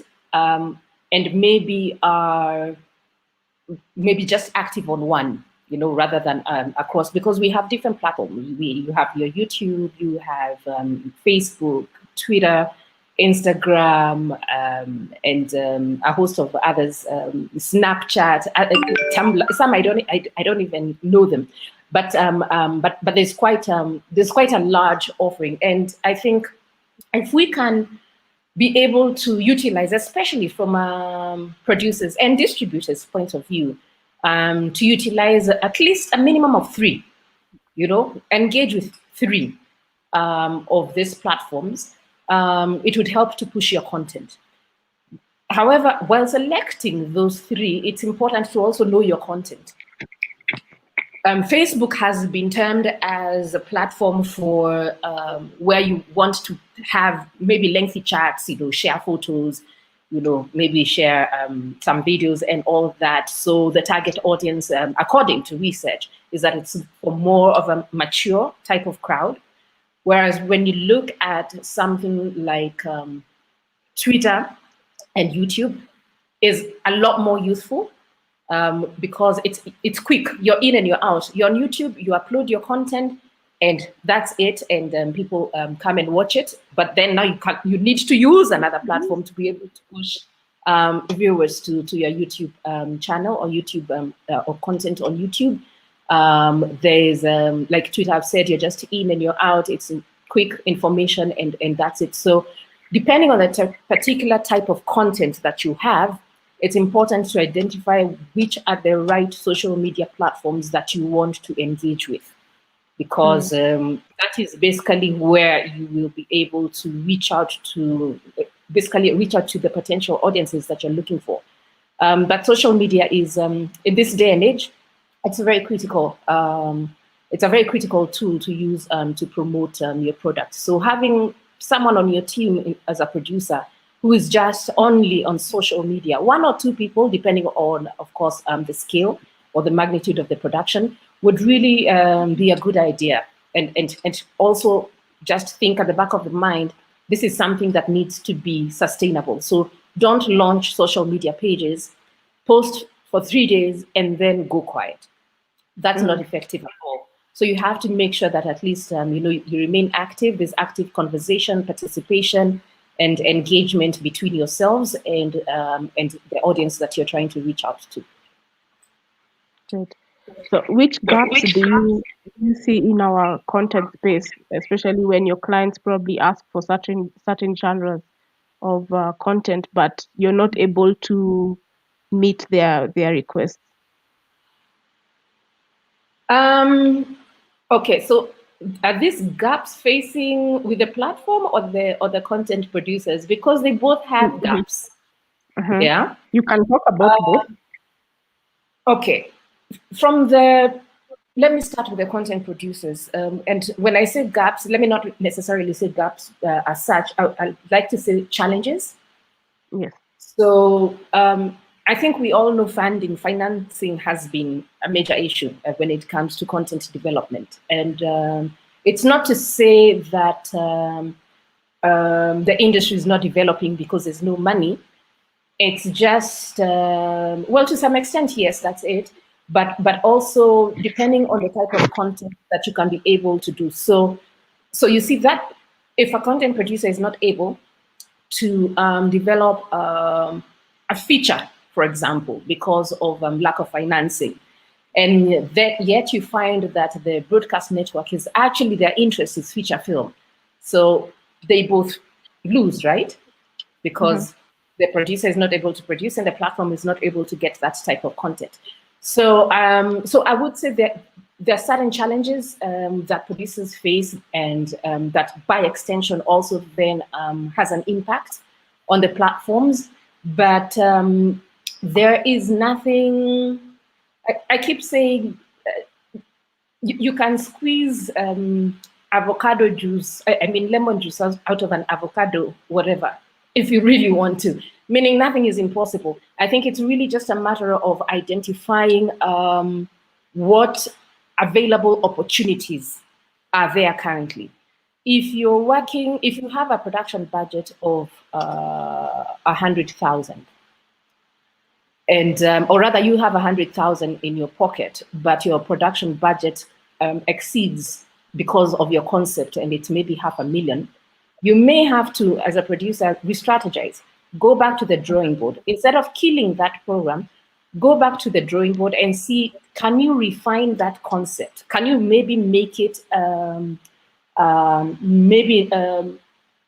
have less, so that you can be able to achieve within the concept, or completely come up with a new idea that fits within your budget.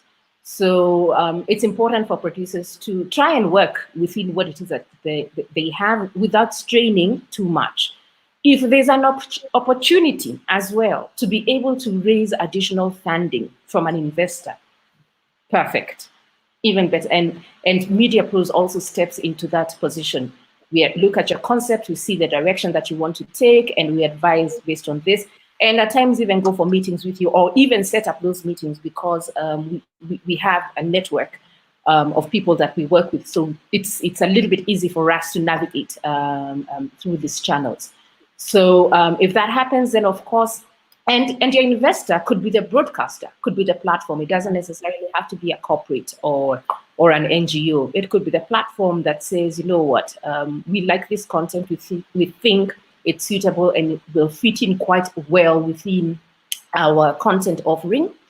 So we would like to assist you with the production. And like I said, when we were talking about the deal, then that's where the negotiation comes in. Do you want it then? Do you want to give away your idea? Do you want to, in perpetuity? Or do you want to see if you can work on a co-production agreement? What are the terms? How basically would you want to engage? So, and challenges will always be there, not only just when it comes to production on the ground. Even in distribution, we have challenges, because at times you're looking for, like we said earlier, a client gives you a brief and they are looking for a particular type of genre, and they want it maybe from a particular type of region. Let's say they only want Africa.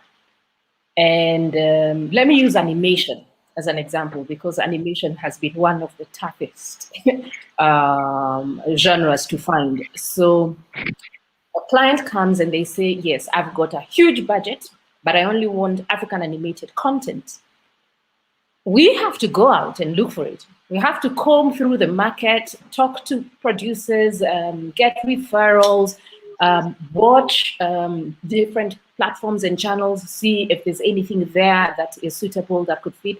So, and with animation, like I'm saying, that's what has been one of my biggest challenges as a distributor, because I'm not just getting enough. And the little that I'm getting is may not necessarily be applicable for one particular platform, but it's suitable for another. For example, if you're looking at something like OTT or SVOD, having 2 or 3 or maybe even 5 pieces of animation sit within that particular platform is okay. Because remember, you as a subscriber, as a viewer, you have the opportunity to choose whatever it is that you want to watch. But if you're looking at animated content for a linear channel, like a free-to-air channel where, they schedule like every day, this animated content or this piece of content has to be there, it becomes a difficult conversation when you say you only have 3 pieces, because of 7 minutes on it, so 21 minutes. So that becomes a little bit of a difficult sale. So again, it also it depends on the platform that is looking for this type of content, but certain genres are difficult to find. But I think things are improving, especially now that with YouTube, you can publish your own content, So if you're an animator, you don't have to wait necessarily for a platform to publish your own content. And a lot of them have actually gone, that direction. Which is good, and but the thing is, again, how much of it is available for you to be able to monetize? What's your monetization strategy once you have put it on YouTube? So again, we come in that space. Okay, great. Okay, great. So we have our audience on, and there's an F on your end. Oh, sorry about that. I don't know how to take care of that because. No, I think it's gone now. Or maybe so I'm too close to the mic. Yes, I think so. Okay. All right. So our audience on Facebook and YouTube, please feel free to ask Wangeshi all the questions that you have about her company, Media Pros, and also in terms of distribution. If you have any questions, please just type them on Facebook or YouTube. I'm going to read them out. But Wangeshi, I would like to know also from you, which platforms would you say are our biggest buyers here in Kenya? By that I mean, are the free-to-airs buying more than the VODs? And if it's VODs, I think there's a huge fuss around the whole Netflix conversation. And so I'm trying to tell guys that you can diversify and spread your wings and sell your content to different platforms. So what would you as a creative and also as an expert in the creative business tell them how to spread their networks of where to sell their content? I think you've actually just you've said it. You don't necessarily have to distribute your content to just one platform. You can venture out, to free to air, broadcast, whether it's or even on pay TV. It can be on OTT. I've seen, in fact, now, what's his name? Willie Kiumi has just launched Vumi Central, which looks amazing, beautiful. If you guys haven't tuned in, please have a look at that. You also have, SVOD platforms that exist. You have Viewsasers, and other players are definitely coming into the market. So it's difficult to say that these are the 2 major ones. Because, like I said, every platform has its own objectives, its own mandate in terms, its own criteria as to what it is, objective as to what it is that they want to achieve at the end of the day. So, whereas maybe your content might be of a particular genre that is suitable to one platform, it may not necessarily be suitable or applicable to another platform. So that's why I said earlier, it's important to identify from the onset, at the point even before you begin producing, at the point of conceptualizing your idea, it's important to just keep these things in mind and just have a checklist, Have I thought about marketing? Have I thought about distribution? when it comes to distribution, what kind of platforms am I looking at? This is the duration. Where do I think it may be sit best? Where would it be easier to monetize faster? How do I go about ensuring that it can attract potential investors or sponsors? So this checklist is very, very important, because then you can, once you're done with your production, or even during production, you can already start selling it. In fact, I keep saying, don't wait until after post-production to start pitching to potential platforms, and start as soon as you have a sense of direction that this is exactly where I would like my content to go. Let me start pitching with the little that I have. It could be a trailer, just a few seconds, a few minutes that you piece together that you can be able to share with potential investors or platforms, just to pick their interest and to see if maybe you'll be able to get a few bites. So platforms again, and remember, we're not only looking at Kenya, because we work also with international media stakeholders. So there could also be a potential interest internationally. I have been reviewing quite a lot of content that I've received over the last 6 weeks or so. And I must say, I am very overwhelmed and very, very happy with the content that I have received. Even from Kenya itself, a majority of it has come from Kenyan producers. And what I have seen, I'm like, I need to sell this to like Sony, or a platform, an international platform, because some content is really, really good, and it has international appeal. So that's also important for producers to think at the point of production. Can my content resonate with audiences in other territories? Will it be able to cross borders? So I know one of the trickiest genres is comedy, because comedy is, depending on how it's presented, it's very, it appeals more to the local person. So like if I'm doing comedy in Sheng, you, Lucy, will understand, and my local people. But if I take it to Ghana, for example, they'll be like, what is that? What are they saying? So again, depending on the genre, it can have international appeal or not. It's the same thing with Nigerian pidgin. When it comes here, it's difficult, to understand exactly what it is that they're saying, unless you've actually engaged with that particular, language itself. So these are some of the things that are important to consider, even ahead of which are the biggest platforms to go for. It's really, how can you, if you tear up your content, your concept, what are the things that you can be able to get and derive out of it? What is your direction when it comes to distribution and marketing and advertising and platforms and everything? So you have to unpack everything completely. Yeah. Awesome. I can see one question here. How do you curb plagiarism in content creation and distribution? Are there rules to curb that?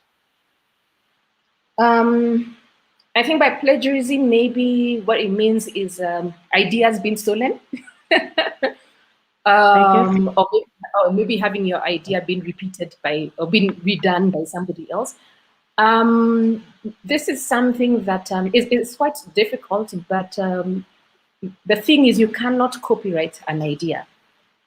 Lucy, you cannot come and say, I want to make this cup of tea, and I'm going to put 2 sugars, some milk, and maybe half a cup of water. And I do the same, and you say that I stole the idea. So it becomes a little bit tricky when it comes to that. But what you can definitely copyright or know that you're protected is in the product itself, but not the idea.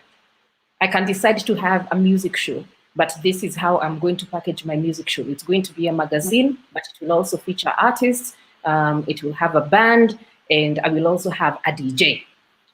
I may also decide tomorrow I'm going to produce also another music show. It will have artists, but from Uganda. It will have drummers instead of a band. It will. I'll have celebrity or personalities for interviews. So it's really in the product itself and how you package it. Of course, if there are certain similarities, then I guess that's where you would say there's what plagiarism, so to speak, or an idea has basically been mimicked or has been aped. But it becomes a little bit of a tricky situation to go around that. Just like drama, family dramas, they more or less explore the same storyline. Mama and Baba, then maybe they have 2 kids, maybe they are quarreling, if it's a social whatever. The kids are affected by this and all that, and somebody else may decide to create a similar thing, but in a different setting and produce it in a different way. So it's really what comes out of the idea that then can be protected, but not the idea itself. But it's happened. I've had situations, before. Unless you sit in a boardroom like this, or like the way we are sitting, and I give you my idea right now, and Kesh or Lucy, now you're now on the air. Now there I'll come to you and tell you, you stole my idea. Very true. Yes. Wow.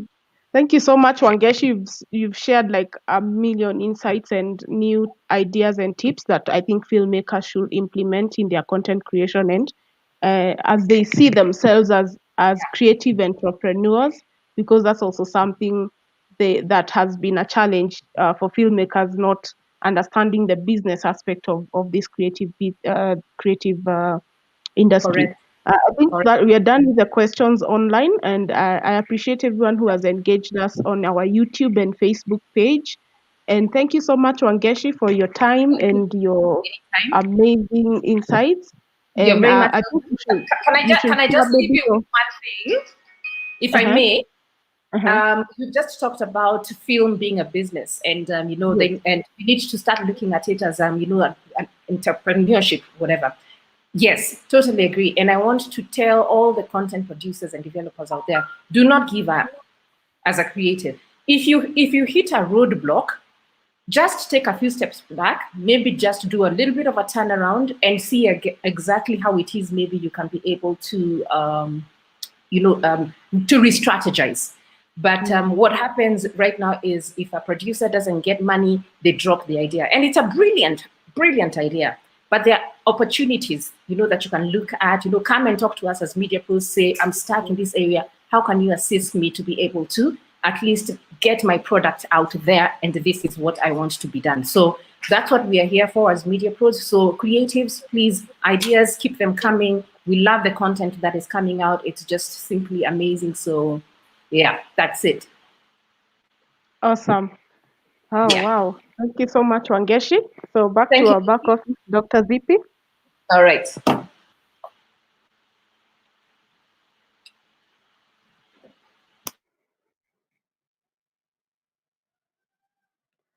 You're muted, Doctor. Oh, yes. I'm well now. Thank you so much, Wangeshi. That Thank was exactly. And thanks for making it through the traffic. I think you're just in time, eh? I know, right? And Wangeshi, I forgot. Maybe you should share your contacts, because I see some people are asking, how do they submit their content to you? How do they submit? Yeah, they can send through. We have a submission form on our website. So our website is go to mediapros-africa.com. Our contact information is there, including a submission form that you can fill in and upload your content for us to view. So you don't have to come to my office to give me a hard drive. Just upload your content as long as it's in a downloadable format that I'm able to view. And then I will revert to you because it will capture your information and you'll have mine as well. I think that's the simplest way to go. Great. Yeah. Thank you very much. Thank you, Wangeshi. We really appreciate it. And you're just in time to end that because our next guest is Pascal, and I can see he's also very ready. I think today we are excited. People are back to back. Okay. All right. Thank you so much, Wangeshi. All right. Thank you, guys. I'll continue listening in the background. Awesome. Thank you, Wangeshi. Okay. Thank you, Lucy. I can see your guests are all here. Even Pascal is here. Guys, I'd just like to remind you, this is the Know Your Distributor Forum happening on the 5th edition of the Lipff 2020. And we just like to say, keep it here.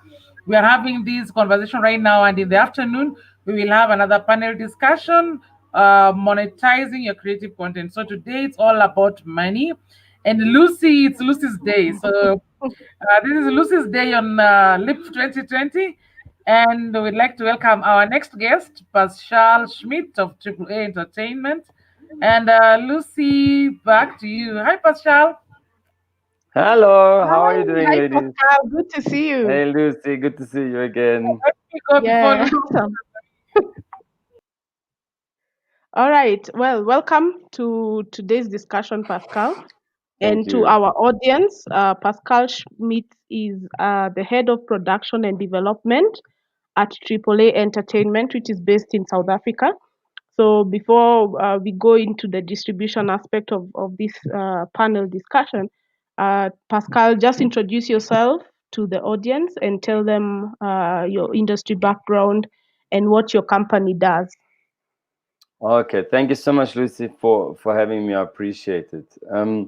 So my background is actually as a producer. I started in the film industry in 1996, working on sets as a crew member, and I worked in all the different various departments, and then started my own production company in 2004, and I produced my first feature film in 2009, which was an Ethiopian film that went to cinema there, and have since produced another 3 movies and a documentary. And in 2010, I met my business partner, Mainzeke Baza, and we both decided in 2014 to establish a sales and distribution company.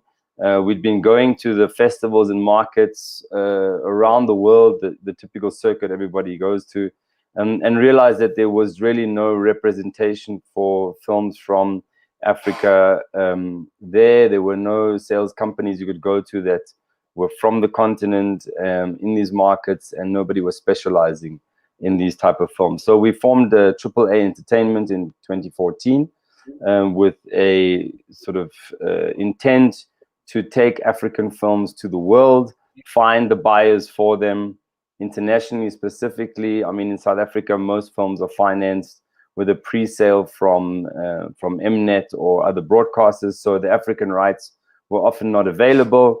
So we were purely exploiting the non-African rights or the international rights of African titles. Obviously, being in South Africa, the majority of the films were from South Africa. And so in 2014, we started that venture, and we went to every market you can think of. Cannes, Berlin, AFM, MIPCOM, MIP TV, Sunnyside, you name it, we went to it.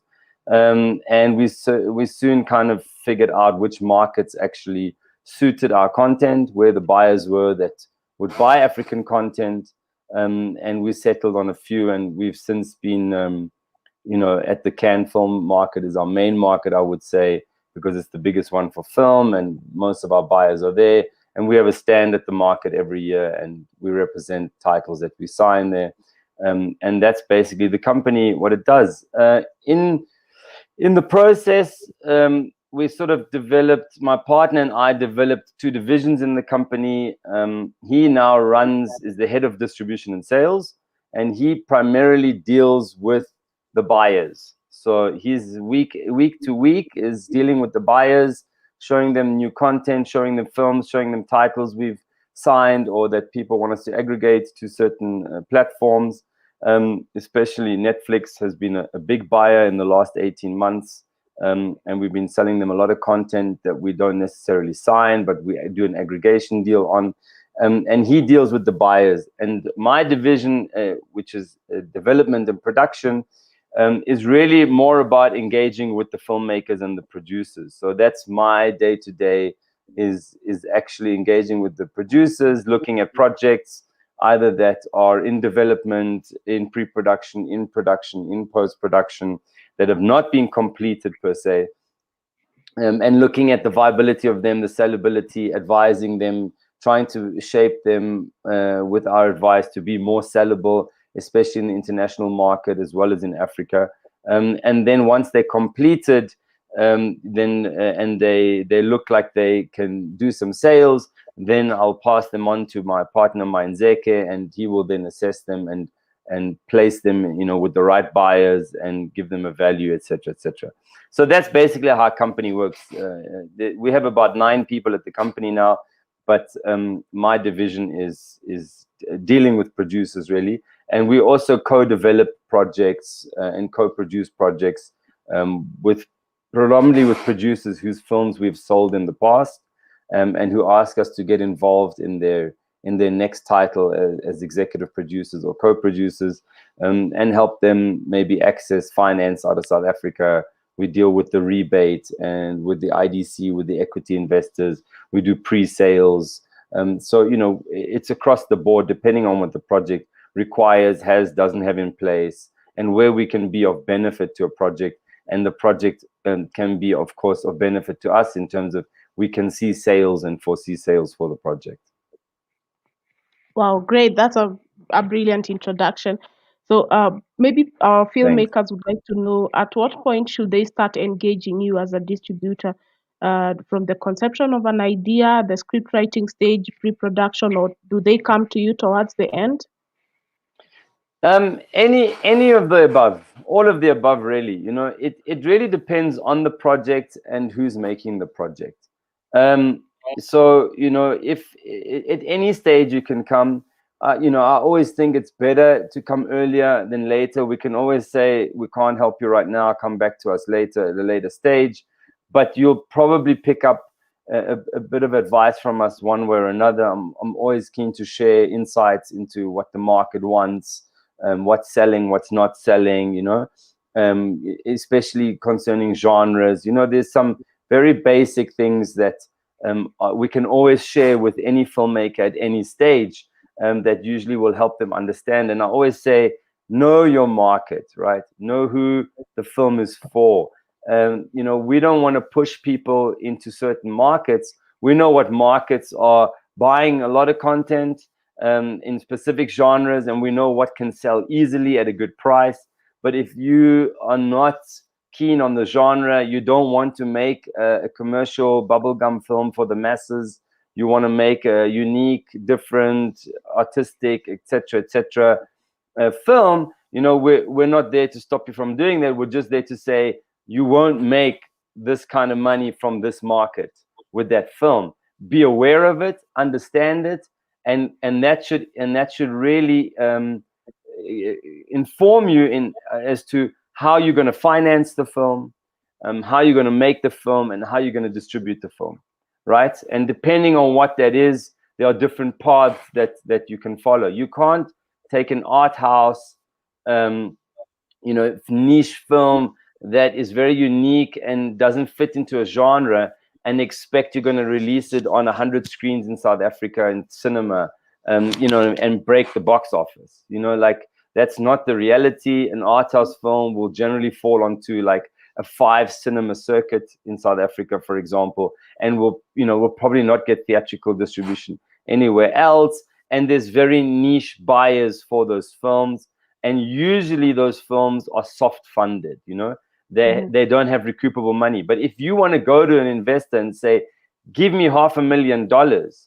to make this movie, and not only will I pay you back, I will pay you, you know, something on top of that.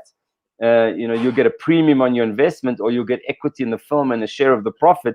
Well, then you should be talking about a commercial film, and you should be making a film that's going to sell to the majority of buyers and have at least a very wide outlook in terms of its sales and distribution. Otherwise, there's no chance you're going to pay back the investor. Awesome. So you've mentioned that Netflix is one of your clients who've been acquiring content from you, and so what is their selection criteria?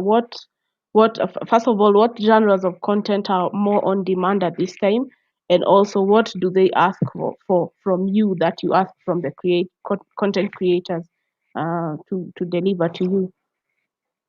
Okay, so there's a couple of questions in there. So the first one is, what are they looking for? Well, Netflix is a data-based company. What that means is, whatever works on their platform, they can see it immediately. Within 2 weeks of releasing a film, they have all the data they need to know how that film performed, where it performed, who liked it, who didn't like it, etc.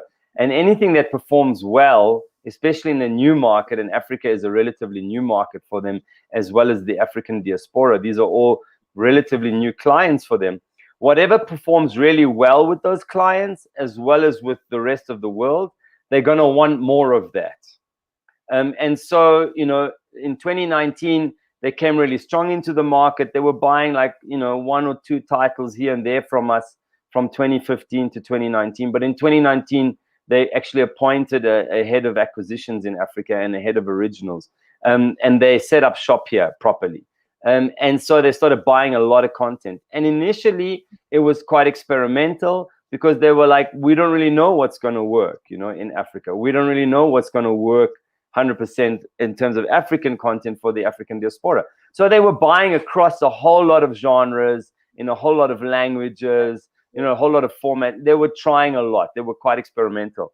In the meantime, they've seen obviously titles that worked phenomenally well and they want more of, and titles that just tanked and nobody watched and they don't want more of those, basically. And that's what informs, you know, a buyer or a platform, really. It's very simple business. Like, this thing sells, can I have more? This thing didn't sell, no thank you, I don't want more of it, you know? It's no different from selling vegetables at the grocery store. Everybody wants watermelons, go to the farmer, get more watermelons. Nobody's buying lemons, don't get more lemons, you know? It's that simple, really, at the business end of it. So Netflix has definitely experienced, in what they've communicated to us, a high success rate in romantic comedies. I would say that's number one. It's also probably the genre we've been able to supply the most of. Very successful response in action comedy, but there's very few of those around, okay? And those are the 2 African genres that have done best for them, without a doubt. And then, you know, around those genres, romance, drama as well, you know, or comedy to a degree, but comedy gets quite specific. So comedy is the one genre that, unless it's physical comedy, in other words, it's quite slapstick and it's a lot of people falling and, you know, throwing pies in their face or whatever. If it's verbal dialogue comedy, then it will be quite regional, quite specific. Jokes that work in Ghana might not work in Kenya, you know what I mean, or in Ethiopia, and it's language specific. So comedy is a bit of a tough one, but romantic comedy, definitely, romantic drama and action comedy, those are the most sort of in demand right now. And then action per se has been very, very successful, you know, on the continent, but it's been coming from outside. It's not been African action because nobody is making African action, okay? And when we say action, you know, action is very simply defined as something blows up or somebody gets hit every 7 minutes, you know? You start with a bang and a bang every 7 minutes. That is action. If you have a story that is about some soldiers and there's like 2 action scenes in the movie, that is not an action movie, okay? That is a drama, you know, like a military drama or a whatever you want to, or a thriller, but it is not an action film. An action film is every 7 pages of your script, you better be writing that something blows up, somebody gets hit in the face, somebody jumps off out of a car, something happens that is action. And obviously that's expensive and prohibitive, and that's why a lot of action films are not being made in Africa, because if you have a 90-minute film and every 7 minutes something blows up, well, you can count the dollars, it's going to cost you a lot. So the action films are coming from America and Spain and Indonesia and you name it, right? But that's generally what's in demand and what they're asking for. And then what do they, you know, what do they say to us? Well, basically, you know, we act as an intermediary mostly because they are very inundated and they can't explain every detail of a contract and of a deliverable, etc., to every single producer and filmmaker. And hence they organically start to use aggregators like ourselves and other aggregators on the continent, because we understand the needs, we understand the contracts, we've been through that process with them once in detail, and we just add, you know, to the contracts, we just amend titles, so we don't have to do a new contract every time. It doesn't engage the legal department every time. And we know what it is, and we then take the time to explain those parameters in the contract to the producers. So that's really what they are farming out to us, is the process of explaining and taking producers and filmmakers through these kind of legal and technical requirements. And then by the time, we've done that and we've got from the producer exactly what is required, and we've done a contract that mimics Netflix's contract, and we've checked the deliverables and we know that everything is as per what their requirements are, then we hand over a film to them that is as per the legal requirements and as per the deliverable technical requirements, and they can simply ingest it and put it onto the platform, right? And that's what they want. They want quick turnaround of movies. And so, understandably, once producers have delivered several titles, eventually they get into the position where they can directly deal, for example, with the Netflix, But if it's your first time, it's unlikely that they're going to, they'll engage with you maybe directly, but it's unlikely that they'll actually process the film through you directly because of the things I've mentioned now. Awesome. What material delivery specifications do you ask for, or in terms of promotional materials? Because we've heard from different distributors what they ask for. So for you, for the different clients that you have, what package do you expect to be delivered with the material that content producers deliver? Okay, so what we need is ideally the film should still be on a timeline somewhere in an edit suite.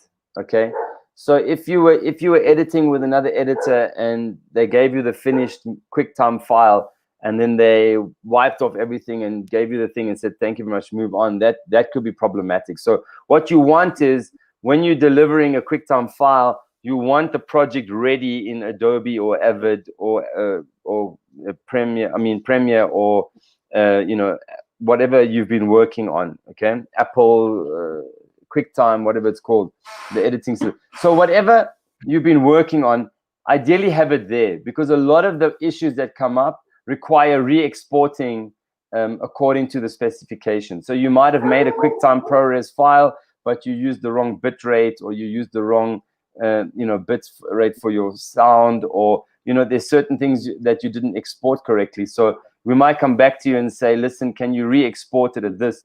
And then you don't want to be going back to an edit suite and getting the whole project set up again. So ideally have it on standby there. And so we then take the ProRes at the highest possible best compression rate, best quality that you can get according to what you've shot. Don't export a 4K file if you shot it in HD. Obviously, that's not going to work, right? So it's got to be native to what you shot it in. Whatever your native frame rate was and whatever your native resolution was, that should be the export, so that you get the cleanest, most native version of the film and best quality possible. Then the requirements from then on, just so people understand, the requirements at Netflix are very much different depending on if it's a straight acquisition, if it's an original acquisition, and I'll explain what that is in a minute, or whether you're doing original commissioning with them. Those are so you might hear somebody say, oh my God, the Netflix requirements, it's 4K this, it's that, it's crazy, it's an IMF file, you have to go to the end, to the moon and back to make the file. Well, that could be somebody who's doing an original show with them. And then the requirements are very different, because when Netflix puts their name on something and says, this is a Netflix original, they're really pedantic about the quality, and you have to know that going in and be part of the process. But if they're requiring it straight up as a library title, in other words, here's the movie, we like it, we'll buy it, this is how much we'll offer, we want to buy the African SVOD rights for 2 years, this is how much we can offer, that's an acquisition. The requirements are much lower. They really are like miles lower than original requirements. And there you can, it can be HD, it doesn't have to be 4K, it can be HD, and you could have shot it on Canon SLRs, DSLRs, or you can get away with a lot really there. So once we get the file, we will then do a QC on that file, which is a quality control, and check that there's no dead pixels, the grading isn't somewhere going out of range, you know, a lot of grain in areas or whatever it is. And we'll look at that, and we'll then give you feedback and say, are you able to fix these issues? If you can fix them, great. Go back into the edit suite, fix them, and we'll keep giving you the feedback, and there's no cost to that really. If you can't fix them, you can't get into the edit suite or whatever, then we will have to fix them in our post-production facilities. And obviously there will be a cost to that, to the time. So we log that time, there'd be a cost to that. So now the other deliverables that you need is you need to have a subtitle file, which is basically you know, all the dialogue in English, time code tracked. So there's the specific file formats for that are accepted and that they want. And the names of those file formats, I'll give them to you just now. I've got them written down here somewhere.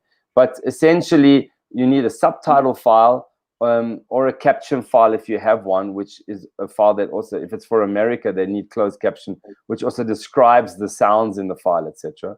And then you need the subtitle files are called .stl and .srt. Those are the formats that usually are required to be delivered in. And then you need, after that, you need a clean version. This often sometimes also is a problem, what we call textless. So we need a version without any titles, without any, you know, anything that's just a straight text. Not obviously the title of the movie or whatever that's done in a designed way, but any kind of subtitles or any text format that has to come out. And the subtitles are added on later by them, but we deliver a clean textless version, not burnt in subtitles as it's called. So the subtitles cannot be part of the video file. They should be separated out, and we call that a clean version, right? And then we need music cue sheets. So you have to provide a list of the songs that are and the music that is in the film, and that they've been cleared, you know, who the publisher is, who the artist is, and that these songs have been cleared, because the onus is on you to clear the rights, right? So Netflix doesn't work like a broadcast, like a free-to-air broadcast or a terrestrial broadcaster, where they will just log the songs and then they pay amounts to these collection agencies. That happens, for example, in South Africa with terrestrial broadcast. Netflix doesn't do that. They expect you to have paid all the artists for the music and cleared the rights, and the rights have to be cleared for the territories that they are going to be showing it in. So if they bought it for Africa and Brazil and the Middle East, you have to have cleared the rights for those areas. Because if it pops up somewhere and the publisher comes and says, hey, Netflix, you're running this film and you didn't pay for the rights, they're going to divert to us. We've signed a contract with you. We're going to divert to you, and you're going to be the one at the end of the lawsuit, right? Of that publisher. So make sure that your rights are cleared, etc. And Netflix as well, if that happens, you must know it's unlikely they're going to buy something from you again. You know, if they had to deal with lawyers from a publisher and pass it on, even if you had to resolve it in the end, it means that they say you're not really, you know, you're doing your job properly as a producer in terms of clearing the rights, and it will affect your potential future of sales to them and others. You know, word gets around. So make sure you've cleared all the rights on things properly. And then there's things like if they're going to dub it, but that doesn't often happen. But if they say they want to send it to Brazil, well, Brazil is Portuguese. They don't send English films to Brazil, right? And they can subtitle in Portuguese, but Brazil is like, and France and Germany, these are territories that really dub content. They only like to watch movies that they can hear in their languages. You know, the French don't subtitle in French, right? They dub in French, finished, end of story. So if you've got a film that's going to be doing well in France, but it's in English, then they'll need M&E, which is music and effects, which means you provide the audio separately for the film, and it doesn't have the dialogue in it, but it's got all the other sounds in it. Okay, and that is something you have to think about going in. If you think that you're going to sell in those territories and you're going to, once you have your film dubbed, then when you go into final mix, you must specify that you want an M&E track, because it means any sound effects, like a door closing, if it was recorded on the same microphone as the dialogue, then when they take the dialogue out, the sound of the door closing also disappears. So you're going to have to put that sound back with what we call Foley in post, you know, in audio post production, and that's an additional cost and quite a lot of work. So M&E tracks for dubs are another deliverable, but I can say that probably a good 85% of the content we deliver does not get dubbed. It's subtitled or it's in English. And then if it's going to America, there's E&O insurance. And E&O insurance is errors and omissions insurance. And that is that if you had a guy wearing Nike and he's the bad guy and he beats up a girl, Nike in America might get very upset and they want to sue you because you've portrayed their brand in a bad way, because they, you know, Nike would never be bought by a guy who beats up girls, right? People that buy Nike are upstanding citizens according to Nike and their branding department. And so, you know, you could be at the end of a lawsuit. So E&O, errors and omissions insurance, ensures that if that happens, the lawsuit gets covered by them, and the insurer will check the film and flag any problems. Say, we can't insure you. You've got this major issue here. You know, the guy's drinking Coca-Cola and stabbing people. That's not going to work. You know, we can't even insure that. So, you know, insurance, but it only really goes for America. But Netflix prefers to have E&O insurance, so they ask for it every time. And if it's not there, we have to justify it. You can buy E&O insurance in America for around $4,000 to $5,000, depending, for a movie. So it's not cheap, depending on your budget. But that's something that you should consider, especially if you want to break into the USA. You won't get into the US market without E&O insurance. And then the marketing material that you asked. So basically, there's the trailer. Again, the trailer, like the movie, clean, textless, subtitles separately. Basically, everything that applies to the movie applies to the trailer. You know, best possible resolution, most closest to the native frame rate, resolution, etc., bit rate. And then the other thing is artwork. So artwork is your poster. Make sure that it's still in layers. If somebody made the poster for you, you need to ask them for the Photoshop file or whatever they're working with that's still in layers, so that you know, if they're going to put the poster on Netflix in France, they obviously want to put French words in there, you know. So your tagline, even your title, will be translated into French, and they need to then be able to access the text in the poster and change those things. So make sure you've got a layered poster with the text and the images and the graphics separately. And then if you've got any stills, you know, a great idea during production is to take separate stills. We do use screen grabs in a lot of the cases, but they're not as good as actual photos. So sometimes you might see a good shot on set, you know, and even your DOP or somebody can just take a nice DSLR photo and take a shot of the same thing that the camera sees, you know, so that you've got it. Because remember, the camera, if you're shooting in HD, it's 1920 by 1080 or whatever. I mean, if you take a photo, it's like 4,000 by 3,000 pixels. You know, it's a whole different ball game. And people don't realize the difference between video resolution and photo resolution. So, you know, when you point your camera at something, you've got a beautiful scene, go and stick a stills camera next to the camera and take a shot of the same scene and have a still, you know. But otherwise, for Netflix, they have an artwork department. In an art department, we have to go through anyway, and a preferred vendor, and they will take screen grabs or whatever you got, and they will create all of the deliverables out of that. So you don't have to worry about making, you know, the landscape and the portrait and the this and the that. Just make sure you've got clean images to start with, and your poster is in layers, and the rest will be done from there. Great. So I'd like to encourage our audience on Facebook and YouTube, start sending your questions, and Pascal is going to tackle them. I've just seen one from Leonard Amanya from Uganda.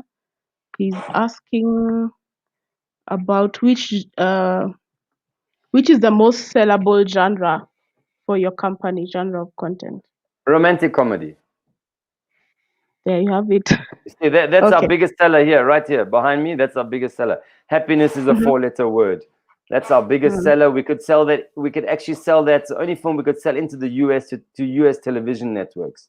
And it did. And also, it's our biggest runner on Amazon. You know, we do revenue share on Amazon and Tubi and other AVOD platforms. And this film, hands down, makes the most money wherever it goes, everywhere in the world. So romantic comedies, even on Netflix, they are doing well in South America. They're doing well in Asia. They're doing well in Europe. They're doing well in North America.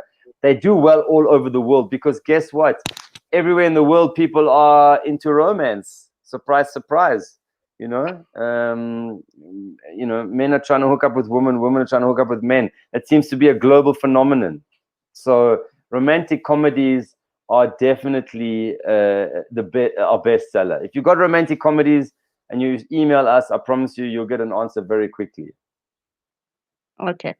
What would you say is your acquisition strategy? For instance, what determines when and how you buy your content? The content determines when and how we buy it. I mean, we could probably sell 15 romantic comedies a year, but we only get about 1 or 2. So, like if we could get more, we could sell more. But people are always making very hard, dark, deep, whatever films that speak to them as filmmakers. And so that's the majority of what's coming through to us, but we don't have a market for it. I mean, we've tried that.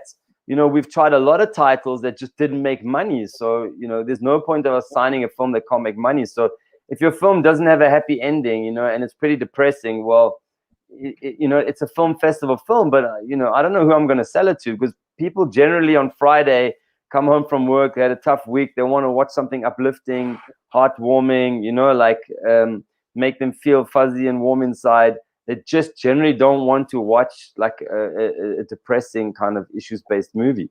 So our acquisition strategy is very simple. We know what we want, but where can we get it? All right. So who are your biggest clients in the industry? You don't need to name names, but you can state the nature of rights that you buy. Yeah, Netflix is by far our biggest client. I mean, that's not just us, by the way. That's every distributor on the planet right now. Okay, so whether you're in America, in Africa, in South America, in France, Netflix is generally paying more than 8 other deals combined, 8 other offers combined. That's the rule of thumb I can give you from my experience. We can get 8 offers from little distributors all around the world, and Netflix will come in offer double what they all combined are. So Netflix is without a doubt our biggest client, because also remember, they're in like 190 countries. I don't know what the number is now, but 160 million subscribers. Like if I had to do that, and there's a great example. Sometimes we sell films to Netflix and they buy worldwide rights, and then we get a breakdown when they sell us the report. We get a breakdown of what each territory was in terms of the value, and some of the territories, are worth like $30. It's a small territory, and the film is worth $30 in that territory. And Africa is obviously the bulk of the license fee. But what it makes me realize is that we could never sell that film in that territory, because if $30 is the value of the film in that territory, we can't do a deal for $30. It's not worth the contracts we've got to sign, or the delivery of. Just the internet to deliver the film is going to cost more than $30. So Netflix offers this very unique kind of scenario right now, where you can get your film into so many countries in the world, where you wouldn't be able to do it if you had to sell those countries individually. You just wouldn't get in there, and we know that because before Netflix started buying, a lot of territories, we just never sold African films, and now African films are going all over the world. So if you get a worldwide deal from Netflix, you should really grab it, because if it pops somewhere, then people in Nicaragua love my movie. You know what I mean? And then you found a new market, and your next movie, you're going to start marketing at Nicaragua. And maybe you get a theatrical release there because people love your movie for whatever reason, but you wouldn't know until you get the movie in front of them. And you won't get the movie in front of them, you know what I mean, unless you can get a deal into that territory. And right now, literally in some territories, the only deal you're going to get is a worldwide deal of Netflix that includes those territories. Outside of Netflix, our biggest buyers are generally television networks, that are in the USA. That's where, I would say from a value perspective, monetary value, those are the biggest, but they're paying the biggest license fees, but they're very selective. There's very few titles that we can sell to the USA. I would say 1 in 10 titles we sign, we can do a USA deal on. And then the rest is a lot of it is revenue share. We put the titles on the usual platforms, whether it's Amazon Prime, Tubi, all the various new AVOD platforms. AVOD is what's kind of exploding right now in the USA. AVOD is bringing in more and more revenue every month. and it's kind of replacing free-to-air television. But you know, the biggest part, because the reality is, if you have an African film, to get a theatrical release in Africa is already so difficult, right? It's like, it's literally, you know, again, 1 in 10 films maybe that is going to get a theatrical release on the continent. Forget about outside of Africa, theatrical release. You know, festivals is where you're going to get a cinema audience anywhere in the world. But, you know, getting a theatrical release in the USA or somewhere else is literally impossible.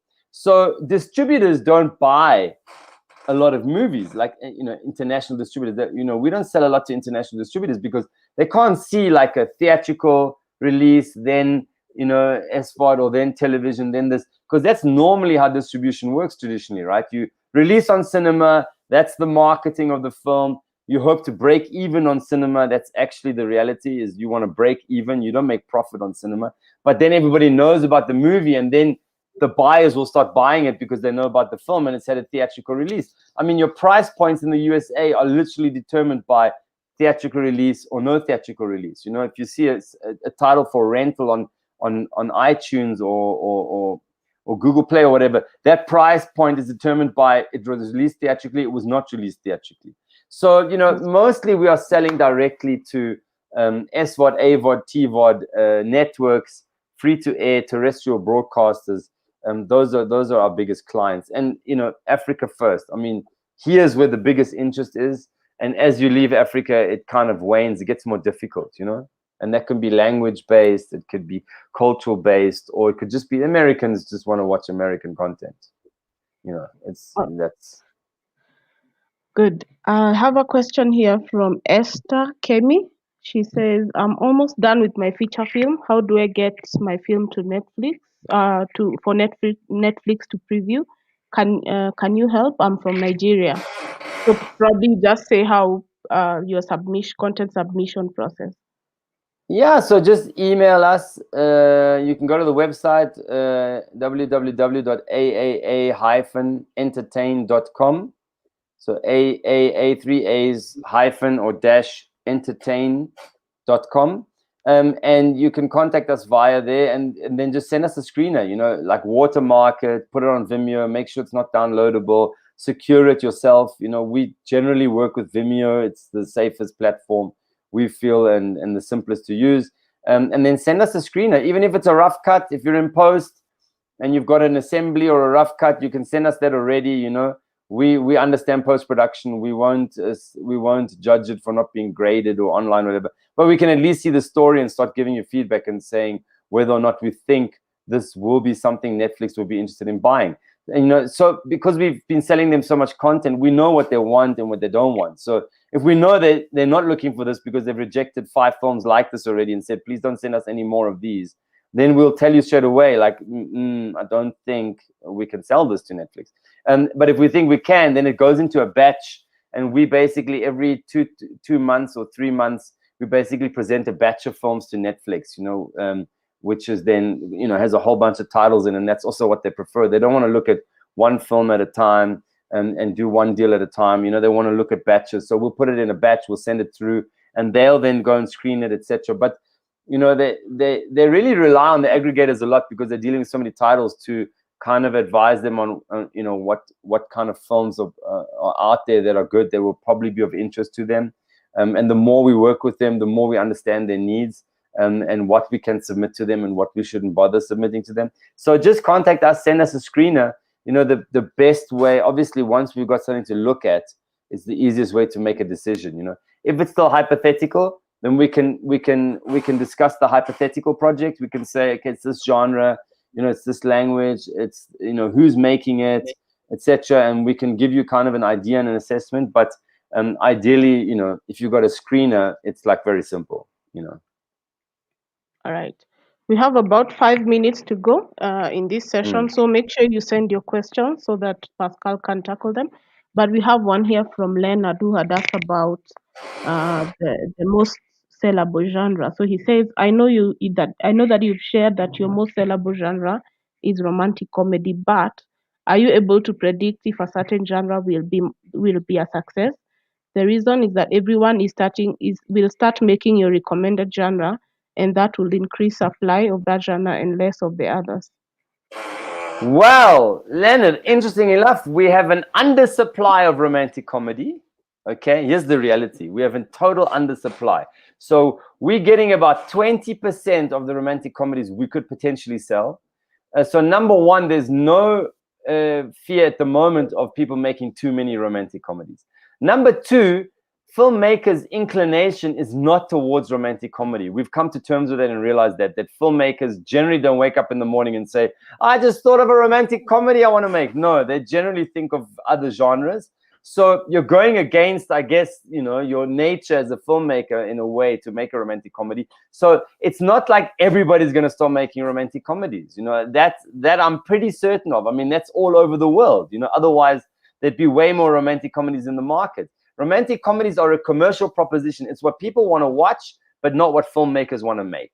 That is, I think, we can agree to disagree, but that's our experience in it, definitely. But the mass market, and this is what you must understand, filmmakers don't represent the mass market.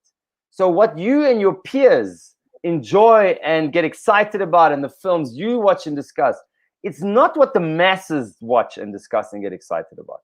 The masses are bankers, plumbers, electricians, you know what I mean? Whatever, petrol station attendant. The masses have normal jobs, and trust me, statistically, it's proven that they appreciate very lowbrow kind of simple films, like romantic comedy, action comedy. They want to be entertained. They don't want to be preached to. They don't go to cinema or switch on Netflix to learn. Okay, learning, there are other mediums they go to learn something. They go to church maybe to get a moral lesson, but they generally don't go to Netflix to get a moral lesson or to the cinema to get a moral lesson. They go for entertainment, right? But filmmakers feel compelled to often to share a message, a moral, to somehow get something across. And by all means do that, but know that you're going uphill because you're not, you're going against what people want to watch, or embed your moral message inside a very commercial genre. You can still make a romantic comedy with great moral lessons. I mean, look at Tyler Perry. Tyler Perry is a very faith-based producer. Look at his success. He owns studios now in Atlanta that Disney is shooting in. And how did he get there? He got there with romantic comedies and comedies. That's how he got to that point. But all of his films, if you look at them, have very strong moral kind of messages built into them, but they're not heavy movies. They're very enjoyable, light, comedic, romantic, kind of films. And slapstick. I mean, he gets dressed up as a woman, as a big mama. So, look at that. And that for me is, if you want to have success, there's a model for success, Tyler Perry. I mean, what more successful can you be as a black producer in Hollywood to own the studios that Black Panther was shot in? I think he cracked it, right? So, you won't be oversupplying the market right now. If we get to that point, I'd be happy. And then we can say, great, we need other genres, But right now, I can tell you for the next 2 or 3 years, we definitely need more romantic comedies. There you had it. And the final question is from Judy Jonathan. She's asking, can I submit our film trailer for reviewing before our feature film is out? Absolutely, you can send your trailer. It will give us an idea of the film and a bit of an idea of the quality. Of course, a trailer can be very far from the actual film. A trailer is, of course, an illusion, as a concept to make people go and watch the film. So, we will look at it, and and the trailer will give us certain indications, and we'll know the genre from it and some of the production value, and we can feedback. But we'll definitely still want to see the screener after the trailer. You can't do a deal based on a trailer, if I can put it that way. Okay. So our time is up. Pascal, probably you can give us your parting shot. What would you advise our filmmakers as you summarize? In summary, I would just say, understand who you're making the film for. Go and be amongst those people you think you're making the film for. Ask them, find out if they're going to like the film you're going to make. Okay, and then make the film for an audience. Don't make the film for your peers. Don't make the film for your friends. Don't make the film for your family. They might all be encouraging you, but they're not enough people to buy enough tickets or to have enough, to be enough eyeballs to justify the sale of the film. Know who you're making the film for, know them well, and ask yourself throughout the process always, am I still making the film for those people? And try to make the film for as many people as possible.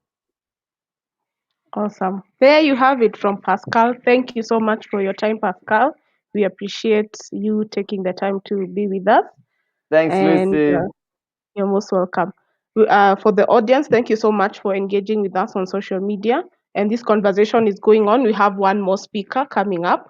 And as we wait for Dr. Zippy, if you'd like to reach out to Pascal, he shared his his website, and you can submit your content there. So I believe our back office is going to share that information.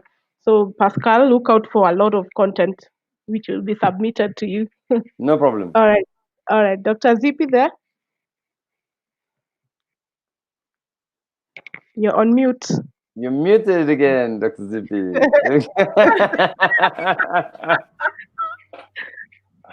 I can tell you we are going to shoot romantic comedies in 2021.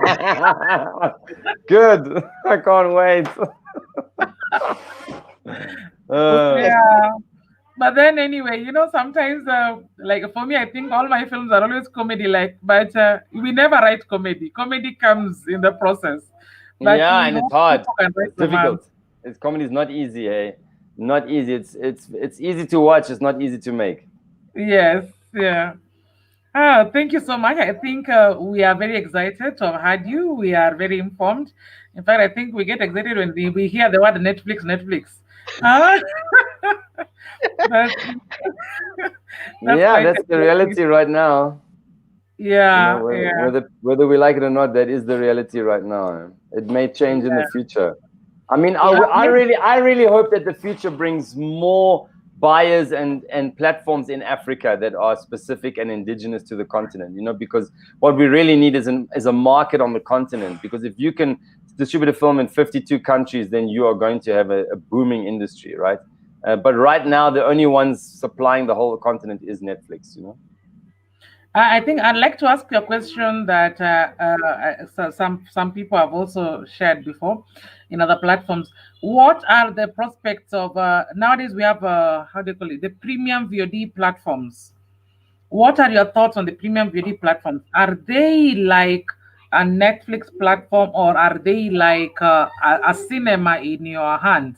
What is your thoughts on them? As a producer, would you advise somebody to put their work there? Because the premium VOD pay per view, and then now as a sales agent, and then now Netflix buys.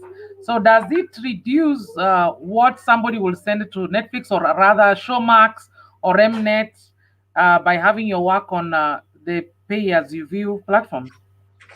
Yeah, absolutely. I mean, basically Netflix operates in the VOD space, which is video on demand, and whether that's a pay-per-view, what we call traditionally TVOD, transactional VOD, you pay and then you can view.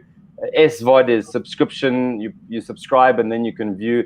And AVOD is an advertiser is paying for you to view. Now, any of those will infringe on your license fee from Netflix. They will look at any of those. I mean, if also your movies on YouTube, before you send it to us for Netflix, you should take it off YouTube or make it private, because any of those platforms means, what it basically means is certain of their audiences will have already seen it.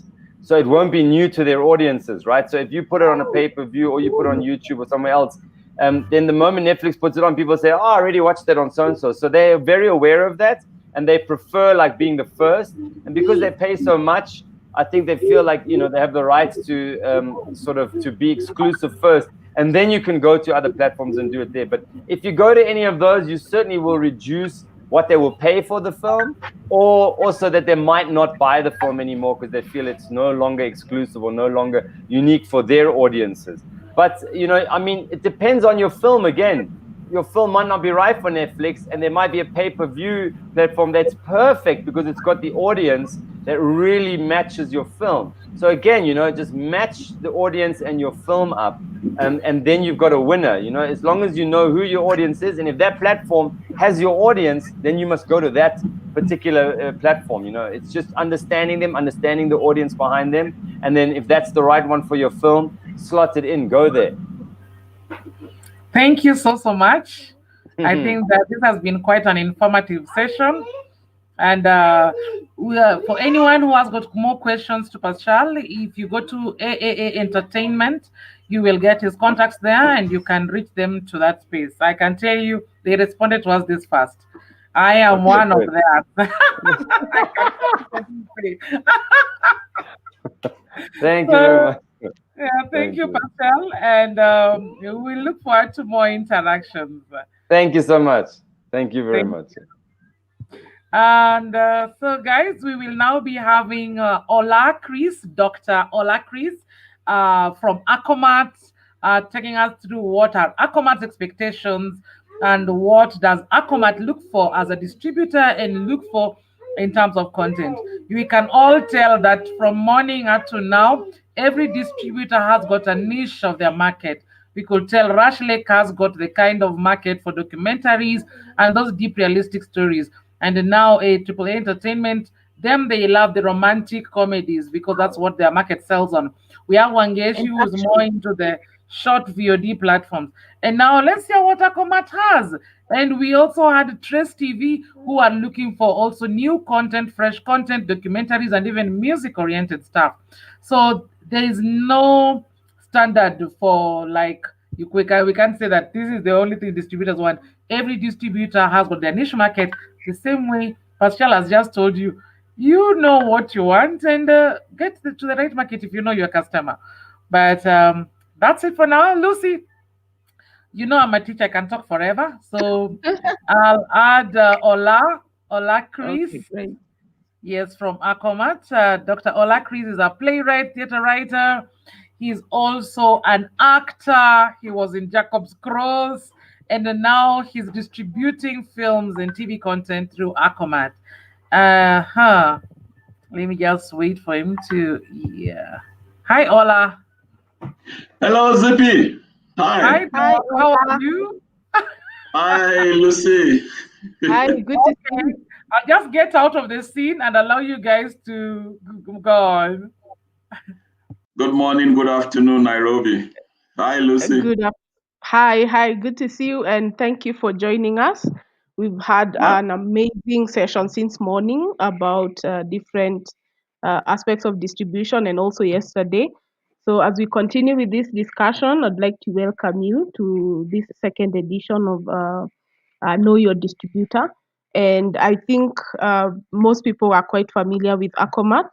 We've seen some of your work and also attended some of your online workshops. So I'll give you this opportunity, Dr. Ola, to introduce yourself, tell us more about your background in the industry, and also tell us more about what Acomat is all about. And most welcome.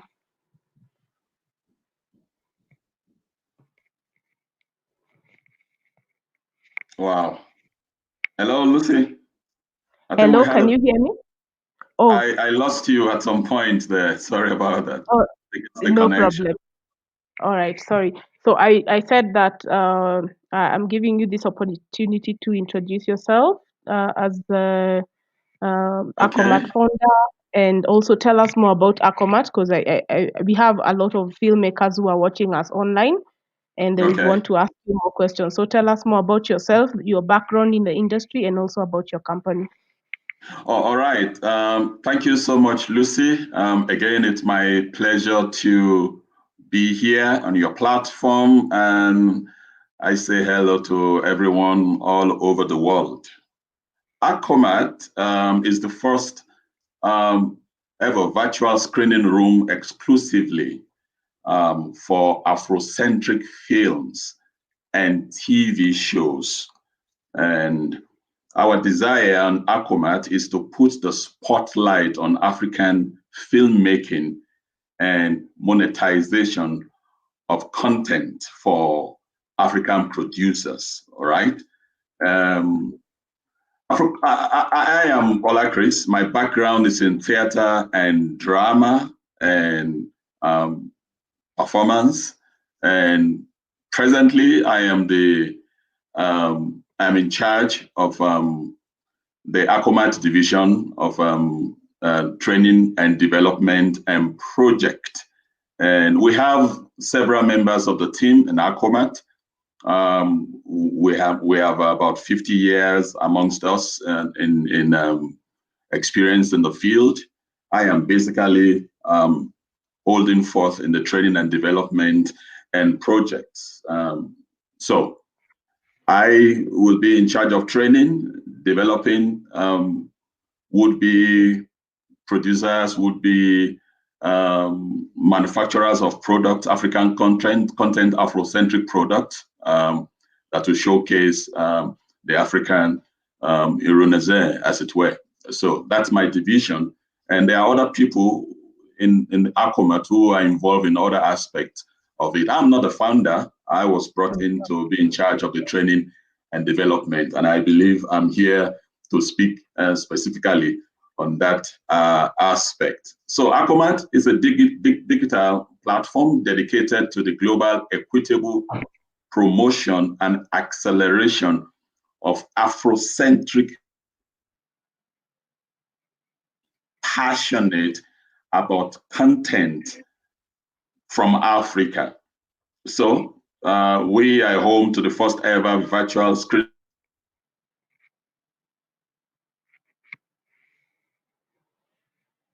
from Kenya, from Nigeria, Uganda, Cameroon, South Africa, Ethiopia, and other regions. And we have over 15,000 hours, films and TV series on our platforms already that are ready for broadcasters, airlines, and other content producers.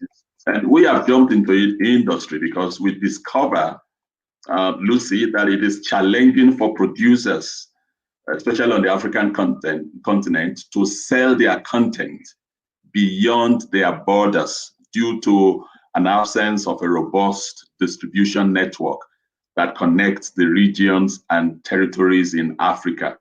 And so the strength of Acomat, our platform, it lies in the availability to, if you can say, accelerate and monetize content from across the continent in one place for easy access by buyers, thereby giving content producers access to new markets, stimulating demand, especially for content from underexplored territories, which can now be localized for new audiences. So basically, one of our major objectives is ensuring acceleration of content development and consumption.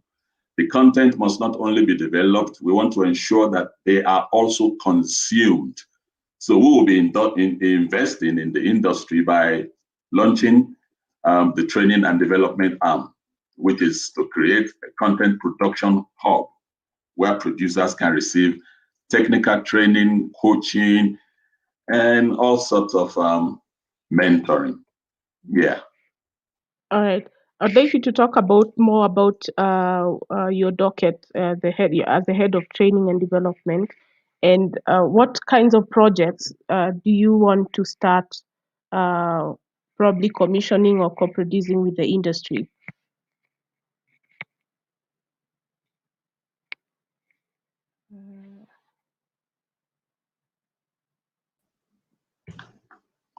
I think we have a connection problem.